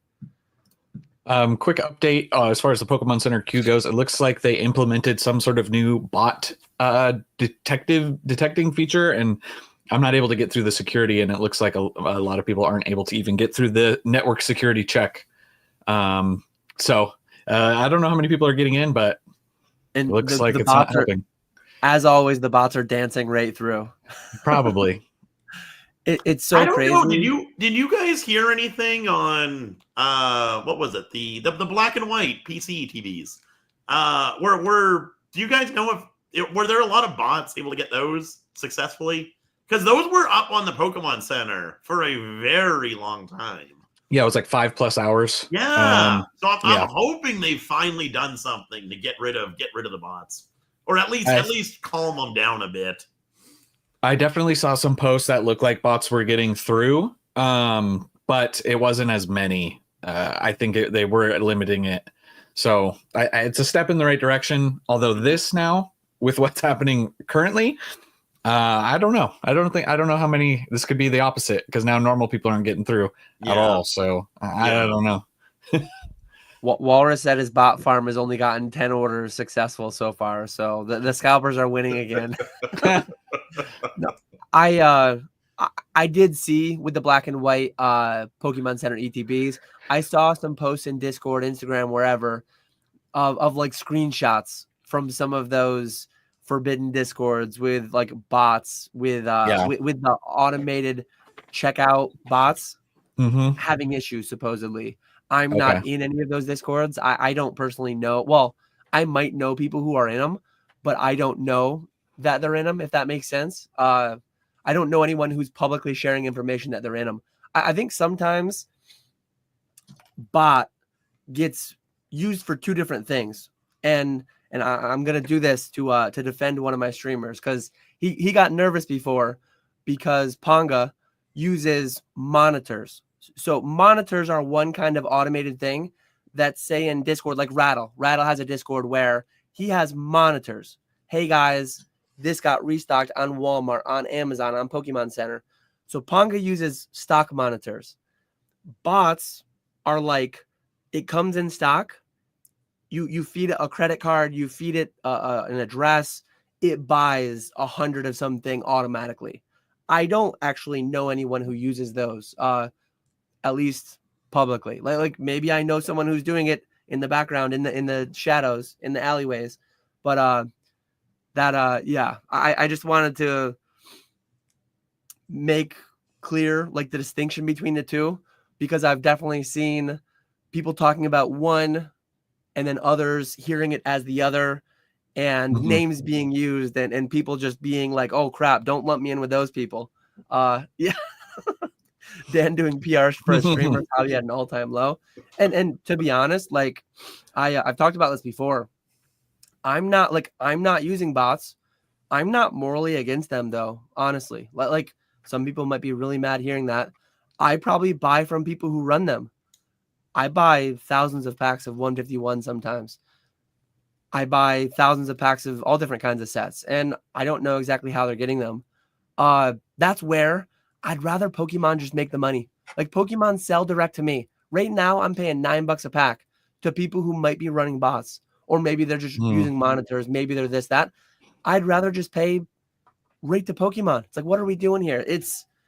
I don't like this market that we're in. It's on my initial allocation. Yes, I do make a bunch of money, more than I should, more than I historically have. But the vast majority of my product in these past few months, especially, I'm buying more from non-distro than distro by like multiples.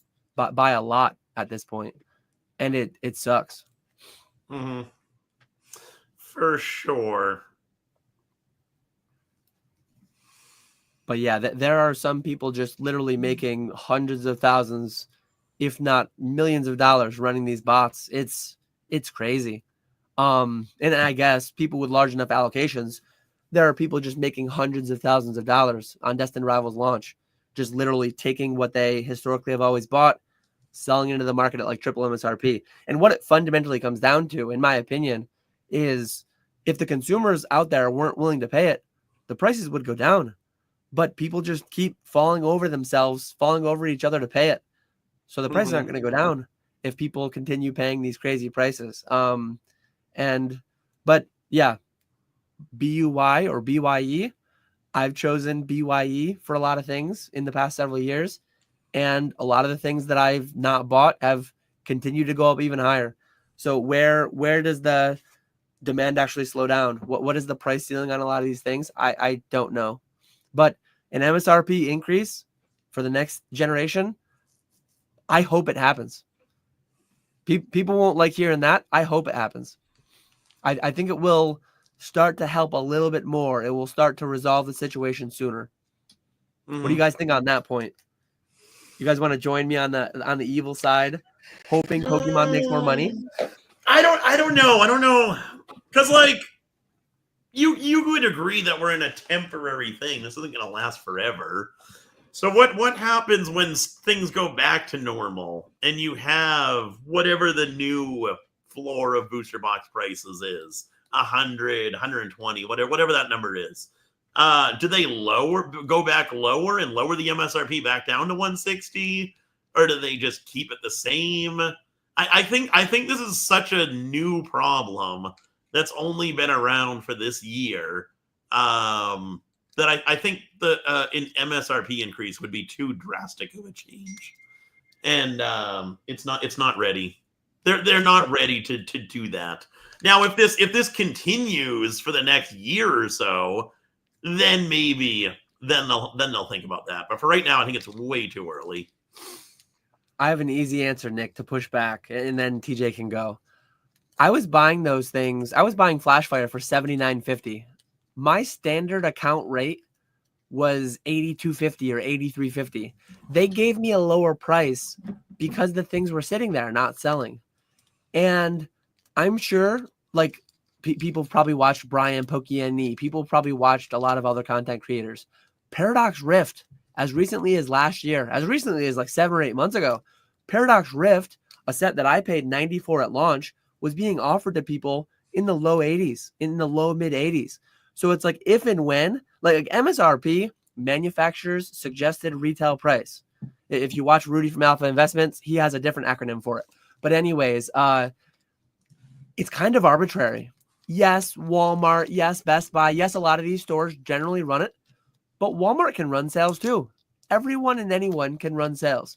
If and when Walmart decided, hey, new ETB MSRP is $64.99 and new hanging pack MSRP is $5.99. What made up numbers, whatever they go to. If they need to, a year from now, 2 years from now, whenever, run a sale, lower the prices. You don't need to charge full MSRP. No one has to.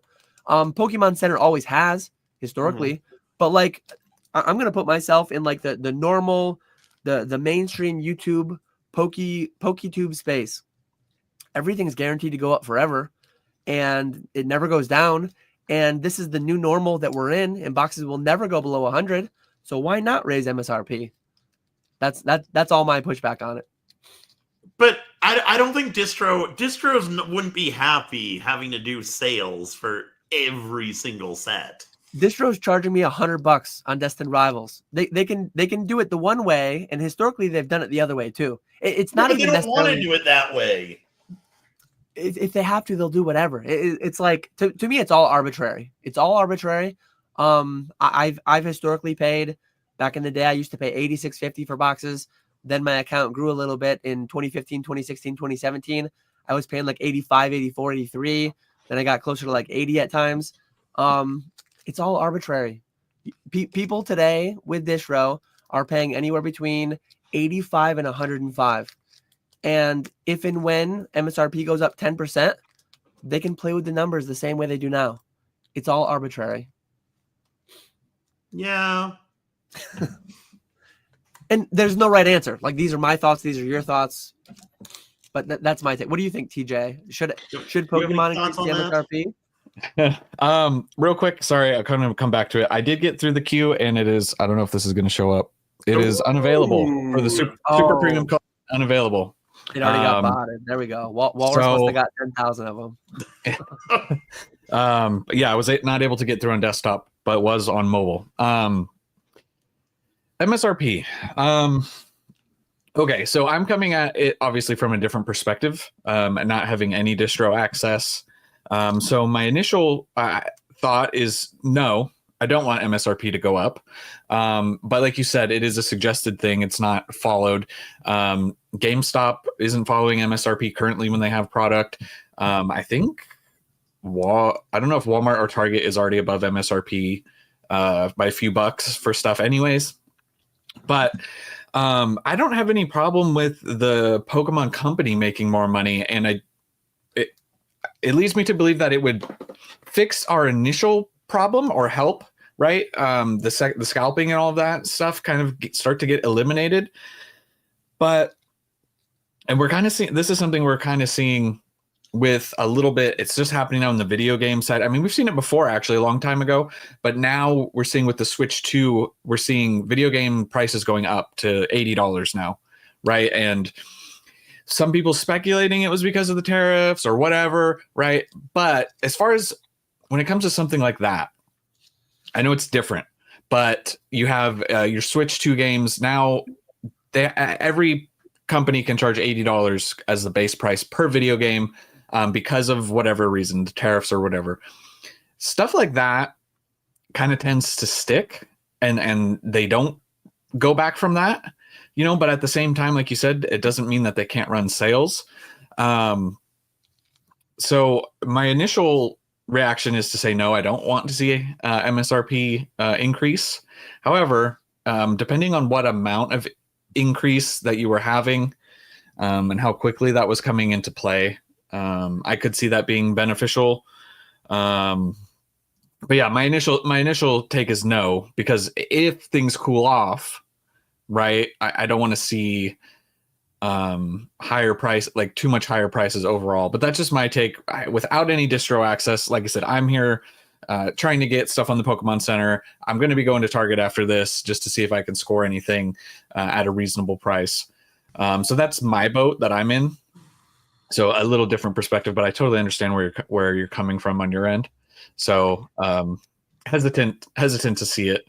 So I think it's an interesting conversation. I'm not like a big gamer. The game that I play the most is like a 25-year-old medieval old school RuneScape is the game that I play the most, which is nice. Funny because like so much of what I do in life today is just what I did 20 years ago. I'm just doing it like at a higher level, newer versions of it, whatever.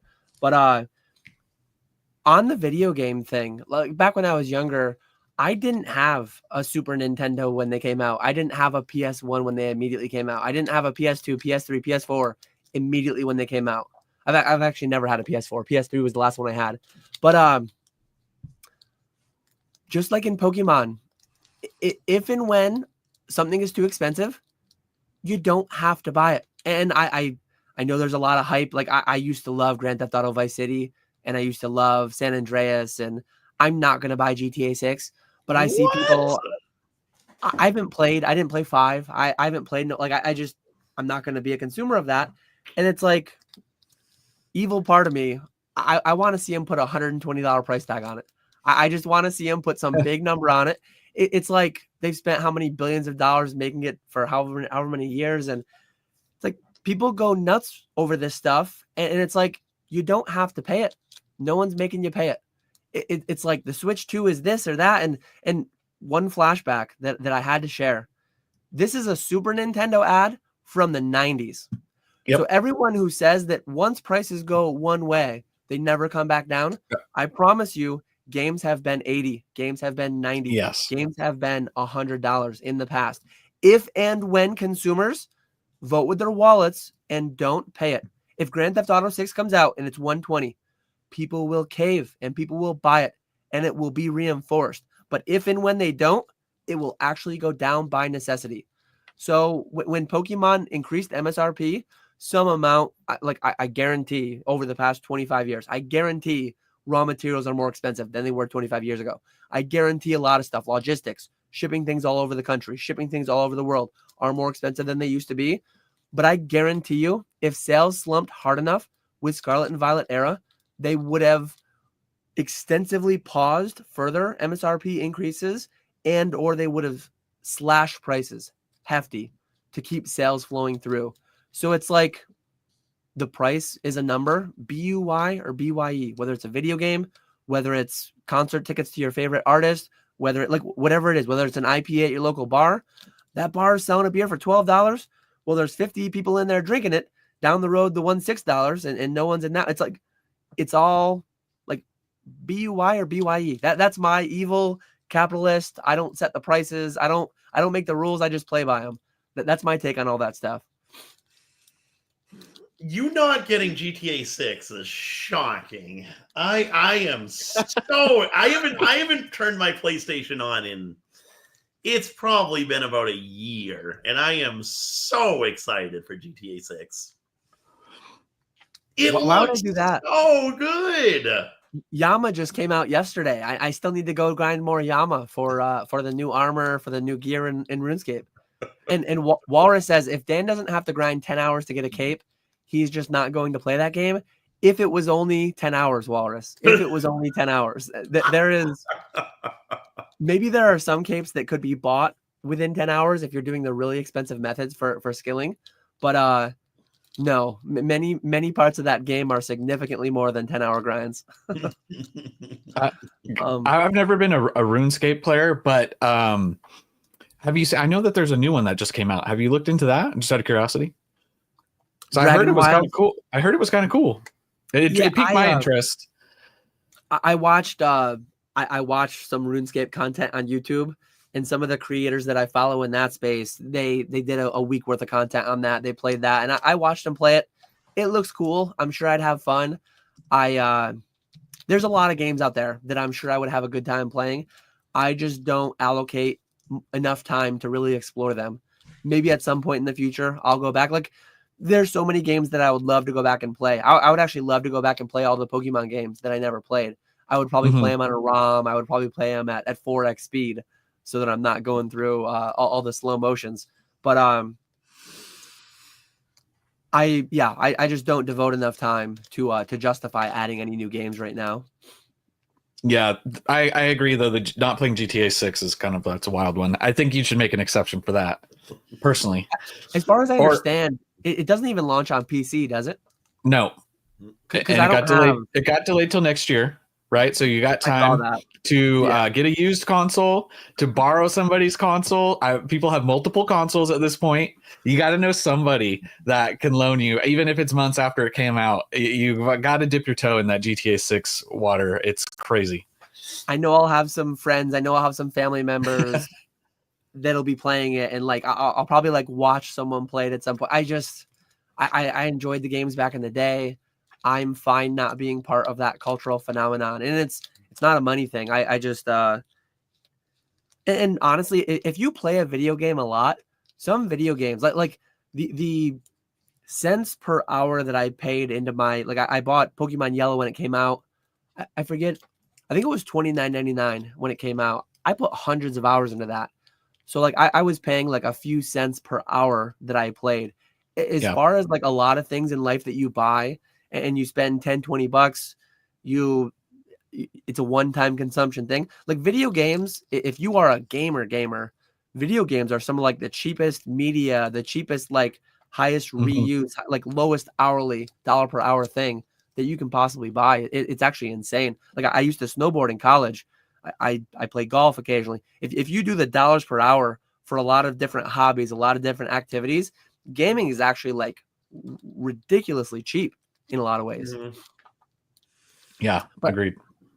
And I think GTA, they have a ton of like, you can pay more for stuff too, right? So some people do get sucked into buying like thousands of dollars worth of stuff, I think, for the same game. Yeah, there's the GTA Online for $5. I didn't really play the online. I just played the regular thing. So I don't know how much microtransactions are in there. But I do think that they have those to a certain extent. So yeah, you could definitely pay more. But also, if you have the mindset, like you're saying, of getting that, you could get free per hour too if you play a free game like Marvel Rivals. I don't know if any of you guys, sorry, just big Marvel Rivals player right now. Been grinding that game.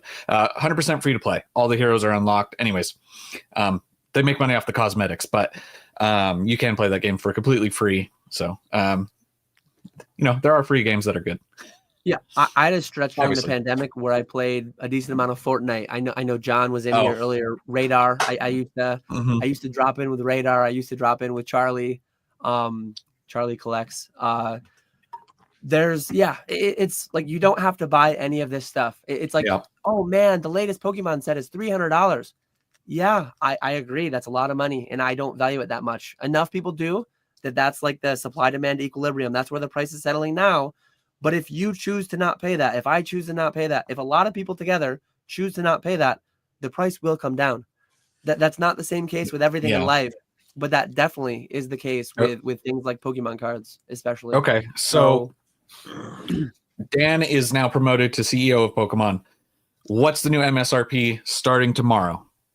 You get to change it tomorrow. What are you changing it to? Let me probably $179.99. Probably go straight for it'd be $4.99 a pack. $4.99 times 36. It'd be $179.64. $179.64. So it's less than a 10% jump, I think. Somewhere between 5 and 10. And so I could get behind something like that if it's in or around that price. Tons of YouTube videos, tons of articles, tons of like, I can't believe they did this to us, and it's like buy or buy. That's I would probably usher in the demise of the Pokemon franchise within the first 2 years of me taking it over, admittedly. But I think it's entirely reasonable. I think it could be justified with the current market conditions. And yeah, I don't know. That's my take, but I know it's a relatively unpopular take. I think I have a bunch of questions started still. Dan skipping a $10 Pokemon pack, but ordering $12 smoked peach with cashew undertones IPAs. Wild times. Oh man. Yeah. I know this is 40 minutes after it was asked, and when it was asked, it was a very timely question. But this guy beats us. They're all for you. Both everything and nothing in the Pokemon hobby surprised me. Like it's all relatively arbitrary. It's all obvious in hindsight, but only in hindsight. If you ask a lot of people, if you poll 100 people in the Pokemon space, like Mario Pikachu, 10K, does that make sense? Oh, absolutely. It makes a ton of sense. It was obvious. I knew this was going to happen. And it's like, well, how many of them did you buy 2 years ago or a year ago when it was 5K? Oh, well, I didn't buy any. I don't own any. It's like, it's just crazy to me. So it all makes sense and none of it makes sense. I don't put too much thought into it, to be honest. And honestly, like graded singles are just one area that I don't conduct that much business. The little bit that I do, I'm just buying at a fraction of market, selling at a higher fraction of market. And it's just the churn thing. It's just making a margin. Like anything you buy from, there are multiple chains in the distribution system between when it's produced, where it's produced, and you buying it as a consumer. I'm just in that chain, just conducting retail business. That's what I do with that. Now in sealed stuff, that's where I speculate more. That's where I like invest a little bit more. But I can't say I'm overly surprised. A lot of people will be caught saying pop doesn't matter, this, that, and the other thing. I strongly reject the pop doesn't matter statements that people make. Do you have any thoughts on that one? On the Pikachu scream caught up to the Mimikyu? I know I went a lot of other places with that. But yeah, to me, it's like the Mimikyu Pop is quite a bit lower because it came in that album thing. It was a different mode of distribution. But it's, yeah, the Pikachu Pop is a lot higher, but it's a more popular Pokemon. Mimikyu is relatively popular too. It's not that surprising to me. Yeah, I don't know.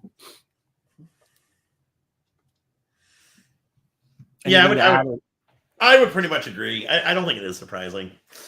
With the popularity of Pikachu. I think this was with respect to the same card. I think this was when I said that if I had a Mario Pikachu, Nick said we'd both sell it at today's price, basically. And TJ said he would hold it. So I'm going to push you a little bit here, TJ. If the Mario Pikachu next week, so you had it at 10K today and you chose consciously, like, I don't want to sell it. If you got an offer next week for 20K, 25K, 50K, like at some point there's a number, right? For everything. Sure. Yeah. And I'm actually going to make a video soon on 5 times that greed got me, because there's definitely been time. I think it'll be a really good video. I turned down, spoiler for one of the top 5 times greed got me. I turned down I forget if it was 50 or 60.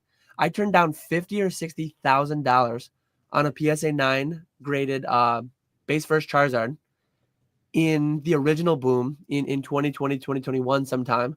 I still have the DM somewhere. So I'm going to have to go back and find that DM and timestamp it.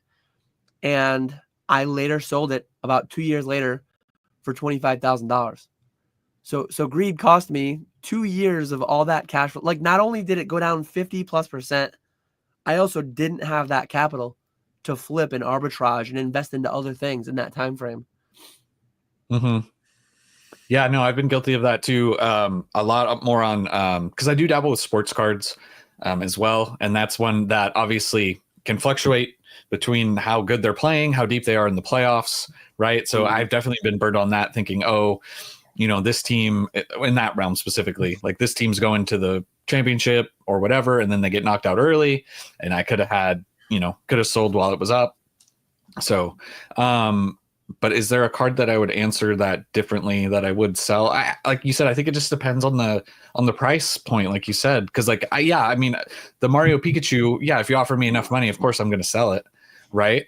But I don't think there's any card that I wouldn't sell for a certain amount of money, right? I mean, if you're saying like, oh, I bought a 10K card and I could pay off my house, like I'm going to pay off my house. Yeah. So, you know, it just depends on the number. But if you're just talking like 20%, depending, or 30%, it depends what it is, right? There's a number for everything. So, yeah, there's definitely cards I would sell easier than others, depending on what it is too. But yeah, I think we're all guilty of that. Holding on to stuff for too long. That happens a lot. I do think there are things that I wouldn't sell. And a good example would be a little while ago, a few months ago, maybe closer to a year ago. Someone was wanting the Blastoise art of the first edition base pack. That was the black triangle pack that's missing the black triangle, and it's got the first edition stamp. Inside are unlimited cards. He was missing the Blastoise artwork of that pack, and I have the art set in my pack collection, and so he reached out to me asking if I would sell it. I told him no. I want to say, I forget exactly. I want to say he started off offering. I want to say he started offering like 1,500. Then he went to 2,000. And I want to say he got up to 5,000, which I thought at the time it was like double market. But the trouble is you can't find those. It would take me forever to find those or to replace that. And so I told him no, because I wanted that whole thing complete for my own collection. So there is definitely stuff that I hold on to, and it's not a matter of the money to a certain extent. But yeah, it's not sentimentality either, because exactly. And that was the caveat Kiki had for us, was there isn't a sentimental item. I have a lot of sentimental items that I wouldn't sell, even if somebody offered me double, 5 times, 10 times market. If you got really silly, if somebody offered me $1 million for my childhood binder that's worth 1,000, yes, I would take 1,000 times what it's worth. Screw the memories. I've got $1 million. Who cares? But I not in the Pokemon space. There's really nothing like that for me. There's and most things in Pokemon, especially cards, even sealed products, most things are very achievable. Again, like some of the more niche sealed products from long ago, if you've got like Plasma Storm, ETB, there are certain products in Pokemon that you can search all of eBay, all of TCG Player, and there won't be one listing for it. Nick talked about one of those items, the Black Triangle error pack, where they didn't put the Black Triangle on it. I don't really own any or much of that in Pokemon, but in other collectible spaces, I don't only collect Pokemon. In other collectible spaces, there are absolutely collectibles that I won't sell because I won't get them back likely ever again in the condition that they're in.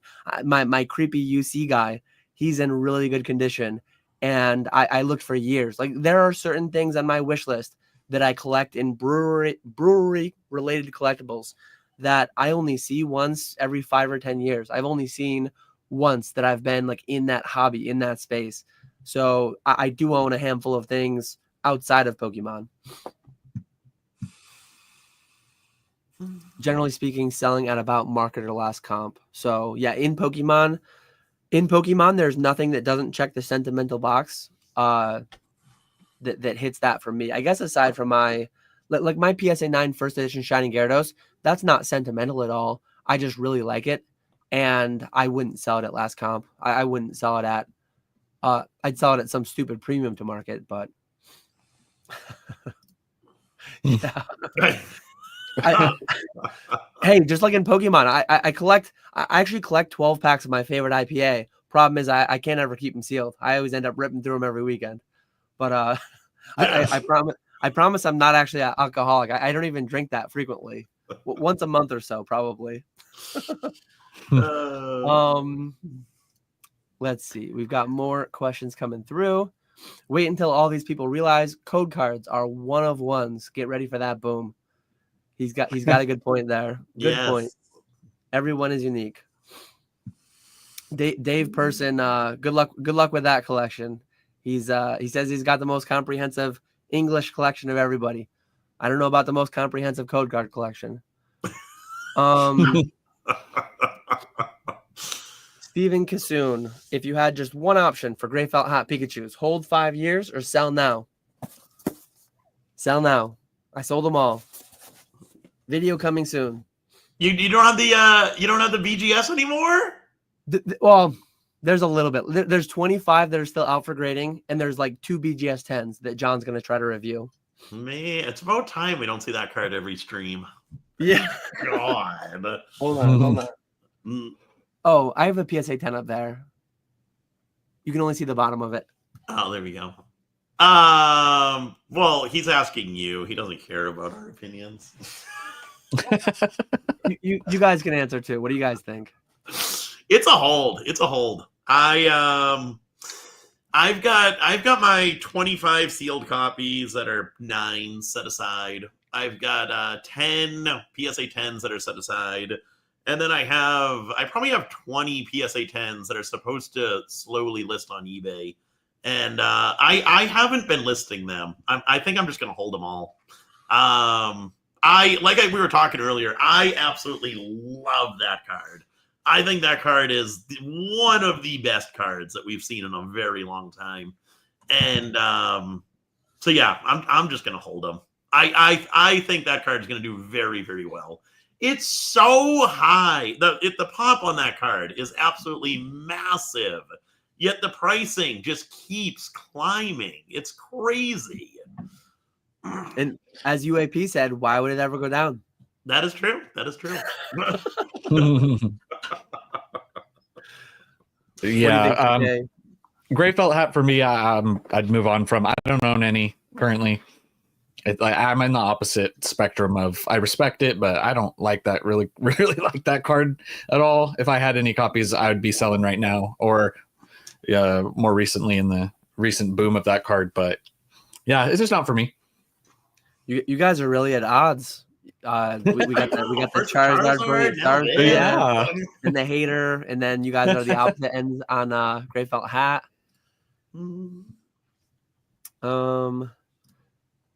This was asked a long time ago. Apologies, no relax for the delay.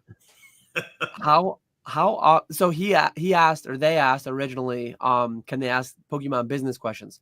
How often do you guys cold outreach to brands for partnerships versus them reaching out to you to partner? I don't think I've ever reached out to anyone to partner. I've had a couple people like, or maybe I might have reached out to Graded Guard. I might have asked Min to get like a Graded Guard code, to be honest, now that I think about it. I was going to say, like, I only have a couple partnerships of sorts. I only have a couple like affiliate codes or whatever. And, but I'm a Pokemon business. I have a YouTube, but I'm not like a Pokemon YouTuber primarily. I'm really bad at it in a lot of ways. So it's just not something that I do much. I probably should do. And Nick, like we having Pokeflips, and it's not the biggest podcast in the space. Definitely not. But I think it's one of the most consistent over the past 4 years, 5 years. I feel like we could have done something. I feel like we could have done something, some kind of partnership, some kind of ads that we run. I know there's newer ones that run ads regularly for different businesses in the space, and we're just bad at it, honestly. Yeah, bad. We're very bad. There's people that are very good at that stuff. Think like Don Diego, Shiv, or not Shivum. They're very, very good about promoting what brand they have and getting these partnerships. I am not that way. I'm never one to say, oh, we do have a successful podcast. I think it's more so just, oh, we do something fun every 2 weeks. Whereas looking at it from a business perspective, you could say, oh, it's consistent. We get so many viewers every stream, blah, blah, blah. That's just not me. I would never view it in that sense. So I am not good at that stuff. I do get, I've never reached out to a brand per se for a partnership, but I have had brands reach out to me. More so recently with some more channel growth that's happened from January till now. The channel has grown a little bit more, and I have worked with a few brands that I do like integrated ads for, with some affiliate stuff. But yeah, it's always been them coming to me, and I try and come up with something that's mutually beneficial. There are companies that I would want to work with if they like my preferred companies for certain things, right? Like obviously I grade with PSA. If PSA was to reach out, I would love to do something with them. I don't know how much traffic, obviously they're huge. They don't need advertising, right? I'm already advertising for them anyways. But, so I have worked with a few brands that way, but they always reach out so far. And sometimes you get a lot of those random, just like something that doesn't even apply to anything, just those random weird emails that come through. And that doesn't really come up with anything as far as like I don't know, like a gaming chair company or something like that kind of stuff. You could maybe make it work, but try and stick with stuff that's actually related to Pokemon. So I've had a little bit of that, and I do have a few affiliate links as far as that goes. So it's been a beneficial for me. I just, whatever little bit of affiliate revenue I'm getting, I'm pretty much putting most of it back into sealed, and sometimes picking up a card for myself here or there for the collection, and that's pretty much it. It's not like it's big money or by any means, but just helping grow the collection. So that's kind of where I'm at with it. Mm-hmm. Very quickly, Fat Belly Collects asks who I watch on OSRS so that we don't lose our entire viewership. I watch Behemoth for highlights. I watch Lincoln Rargs. Then we fight series primarily. Solo Mission is the GOAT. I watch Settled. Mr. Mammal. Mr. Mammal's funny. His series with the farmers. That's most of it though. Here we go. Timmy wants to know. Oh, Nick, I have a question. Thank Nick, you, Timmy. Nick, you just moved from Mass to Illinois. What was the process like? Do you actually transfer that, or you just register in Chicago, right? Yeah, I just registered in Chicago. So yeah, now I guess until my Massachusetts one expires, I have one in Massachusetts and Chicago. But it's basically just setting up a new one. It was a pain. So getting the resale certificate was really, really easy. The biggest pain was distro, actually. Setting that up. They made that such a hassle. So that was the biggest pain for me is doing that. But getting the resale cert and the business stuff set up in Chicago, that was easy. The taxes, paying taxes every year, that was actually easy. I was surprised by how seamless that went. I do still need to get an Illinois driver's license and but that's about it. Everything else is set up here, and it was relatively easy. Do you retain the same EIN? I would imagine you didn't have to get a new EIN, right? No, that's the same. So you didn't form a new LLC. You basically just the same LLC, the same EIN or sole proprietor, whatever you are. You just had to get the new sales tax. Yeah. In New York, it's called the certificate of authority. I don't know what it's called in those states. Yeah, no, just got to get the new one. That was it. Makes sense. Not too bad. I'm terrible with these ones. Favorite modern cards of all time, top 3, and then also top 3 favorite vintage. I mentioned earlier I'm terrible at picking. That's tough. What are we saying for modern? Are we saying Sword and Shield, Scarlet and Violet? Well, I think 2 of our top 3 has to be the Charizard from Brilliant Stars and the Gray Felt Hat, right? No. So I'm gonna say no particular order. So we'll do modern first. It's gonna be the Sky Weird illustration rare, but from 151, non-stellar crown.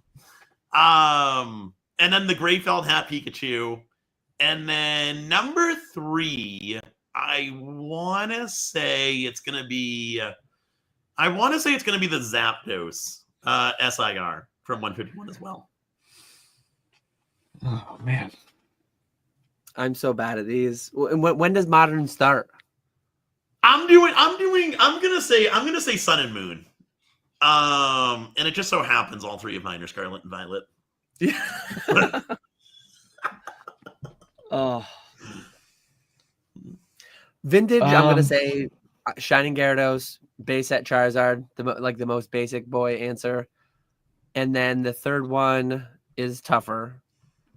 But those 2 are easy for me.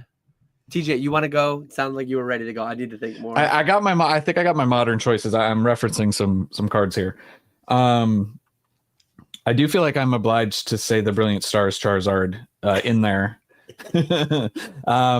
So Brilliant Stars Charizard, Lost Origin Giratina, and unfortunately there is a duplicate on here, but the Zapdos SIR from 151. Hey, we can agree on something. I do love that card a lot. And then I guess I'll roll into the vintage. Shining Gyarados at the 1. CD promo Charizard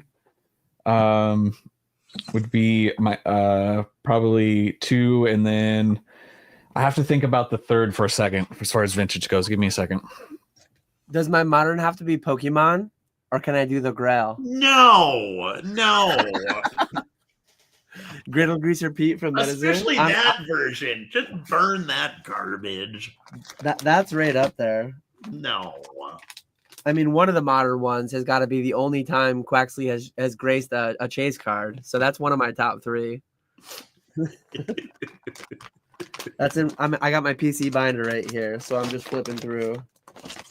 I would say 2 that I know you said only 3, but this would bump me into 3 and 4. I don't know which one. Neorev Houndoom or Skyridge Houndoom are also high for me as well. Vintage is a lot tougher for me. I don't know.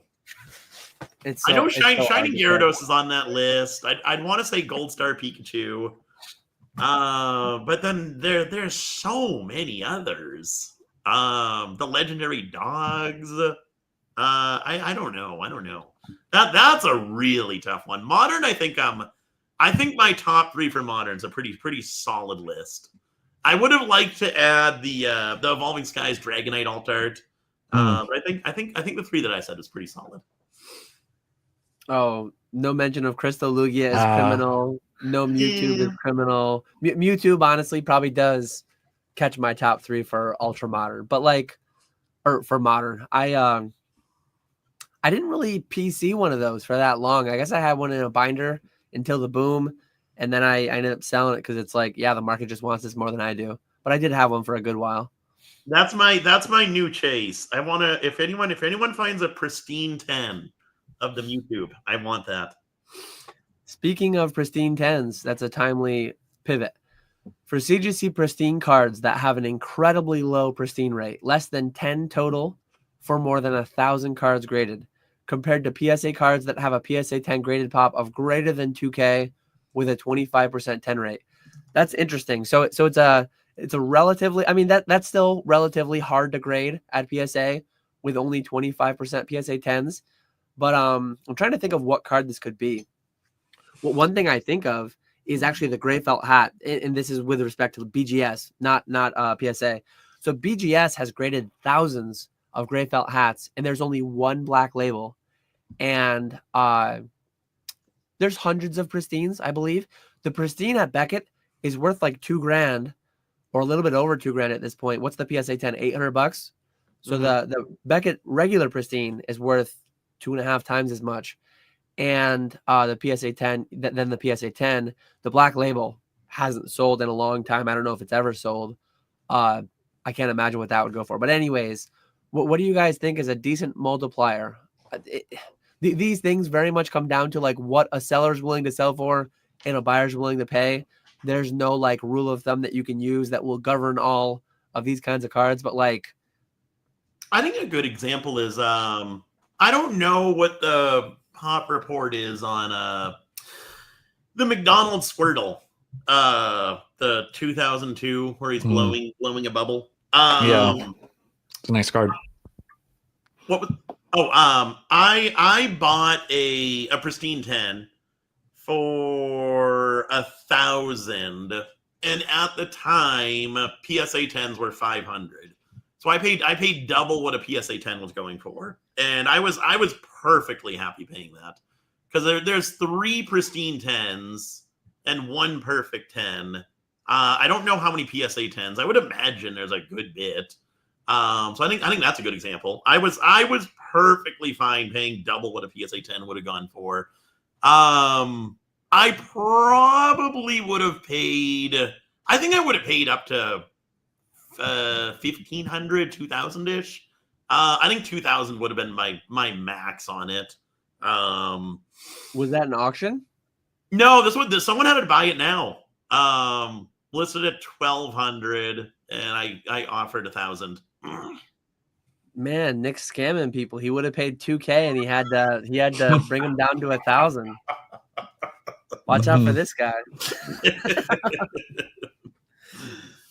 So I was actually gonna say like 2 to 5 times maybe, and it's interesting your anecdote there. You kind of shared like 2 to 4 times, like you paid 2 times, but you would have paid 4 times.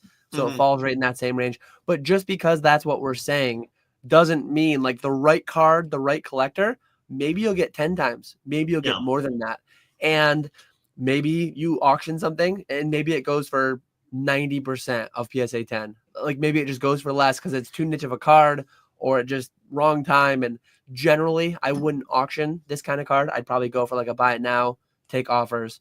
But yeah, 2 to 5 times is where I kind of feel. What do you think, TJ? Do you do anything with CGC, or are you like PSA or bust?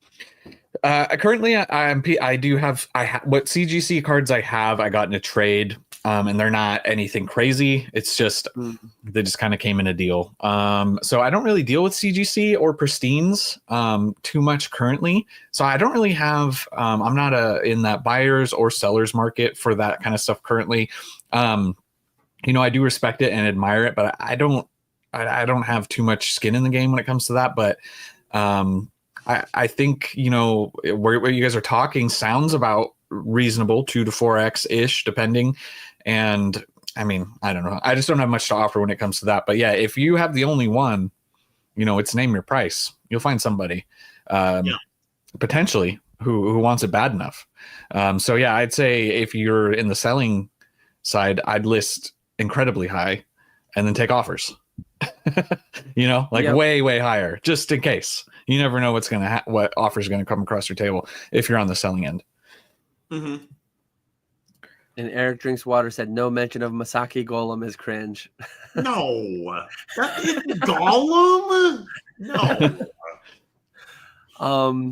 With that, I believe we are fully caught up on the chat.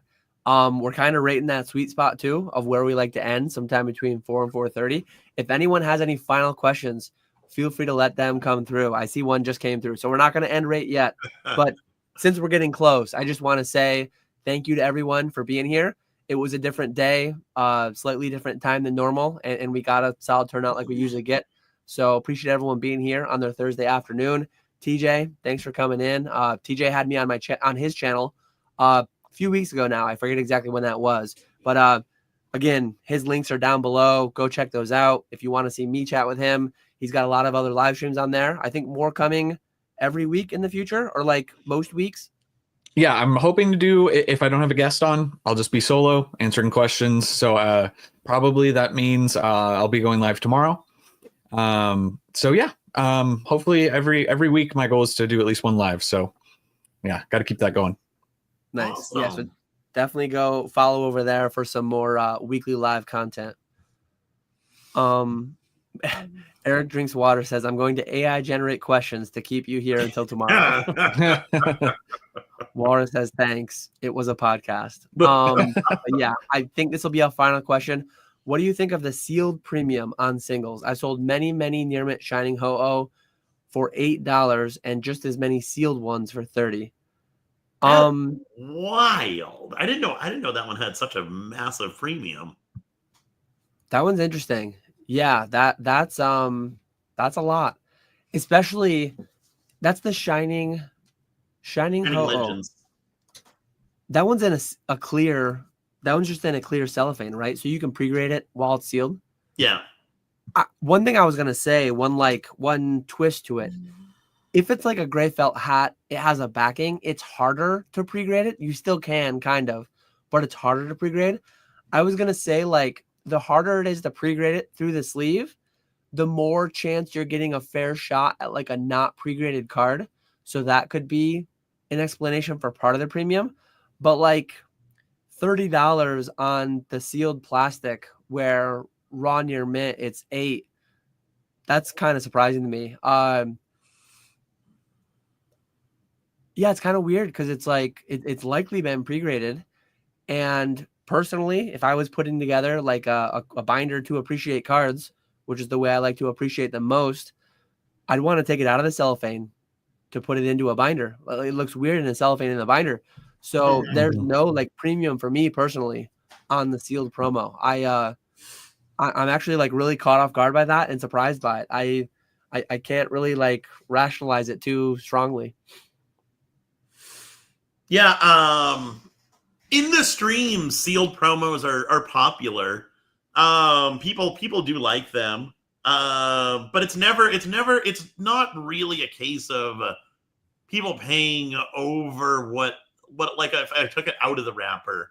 I don't think there'd be that much of a premium between in the cellophane versus out of the cellophane. So yeah, I don't know. That one's tricky. I don't personally see a much of a sealed premium for stuff like that. That's changing a little bit right now with the current ETBs, right? because they started bundling the promo cards with the dividers, so you can't I'm see the. so pissed they started doing that. It is- So you it can't is see the weird. backs. Yeah. Yeah. But so I mean that could definitely affect that moving forward as far as pre-grading and stuff. Yeah. Interesting. Here's another interesting question too. I talked about it last week on my live stream, and I just had a short come out about it. Is anyone preparing for the TCG Player sale? Tom B is hiding inventory until I think it starts at 9 a.m. Eastern.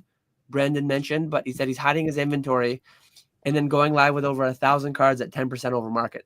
I mentioned, and there's nuance. There's always room for nuance. But I talked about it last week. It's kind of a Timmy trap to some extent. There will be deals to be had tomorrow, but some people will go in blindly thinking like, hey, I'm saving 10%. Well, saving 10%, they might be priced 20% over what these things have recently sold for. They might be priced 20% over or 10, 20%, 30% over what they sold for last week and what they'll sell for next week. So just be careful. Like TCG Player does give you the charts.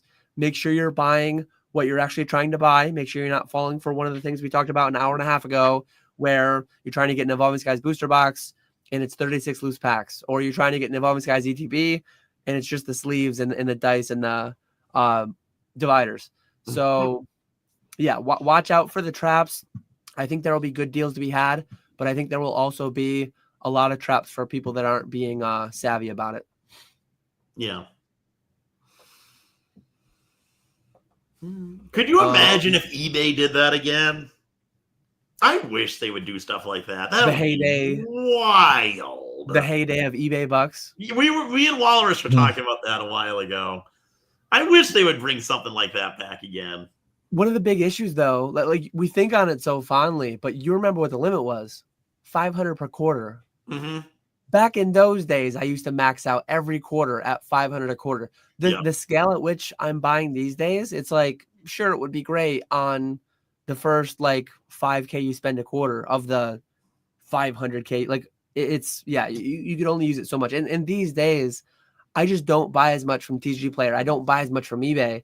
I buy a lot more privately at, instead of paying 100% of market minus 10% coupon or 13% coupon, whatever, I buy it at 85% or I buy at 80%, which is cheaper than that anyways. Mm-hmm. So more and more I buy in that fashion, but it's still like, I think it's worthwhile for everyone to go check out whatever they're after, whatever they're buying to collect, whatever they're buying to flip. Like some people see the short that I made and they have no room for nuance. And they're saying, oh, Dan's saying everything is a scam tomorrow. Everyone who buys on TCG Player tomorrow is a Timmy. That's not what I'm saying at all. I'm saying some people will blindly buy and will fall for the trick that are coupons. I went on a whole rant about like Kohl's and about like stores that are constantly always running 80% sales, 70% sales. But I'm probably going to spend some money tomorrow buying singles that I would have bought anyways, buying things that I want to grade, buying things for the live streams that I just can't find or don't find enough of at 80, 85%. So there will be deals to be had for sure. So nuance. But yeah, I think with that, we're going to call it. Appreciate everyone for hanging out. Any final words? Again, TJ's links are down below. Nick, I'm sure, is going to be live tonight. If TJ, if you want to do a final plug, and then Nick will let us know where he's going to be live and when. Just thanks for having me on. Appreciate it. You guys inviting me on. Appreciate all the viewers, everyone asking questions and stuff. It was a fun time. Nothing really to plug. Just if you want to check out the channel for daily content every single day, and then weekly lives, feel free to check it out. But that's all I got. Just had a fun time. You do daily videos? Yeah, He's on that grind every single day. Wild. How we should have talked about that. How long in advance are you?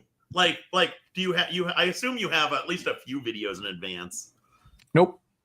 You just record a new video every day?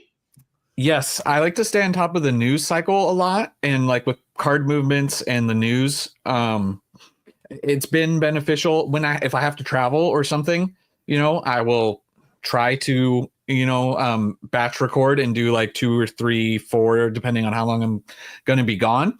I've also made videos while I'm on the road or wherever on vacation or whatever. But yeah, currently with my current schedule, I wake up every morning, and it can be beneficial. It can be to, have a topic of a set reveal that just comes out. Sometimes those videos do better when I'm saying, hey, PokeBeach, here's the new black and white cards being revealed.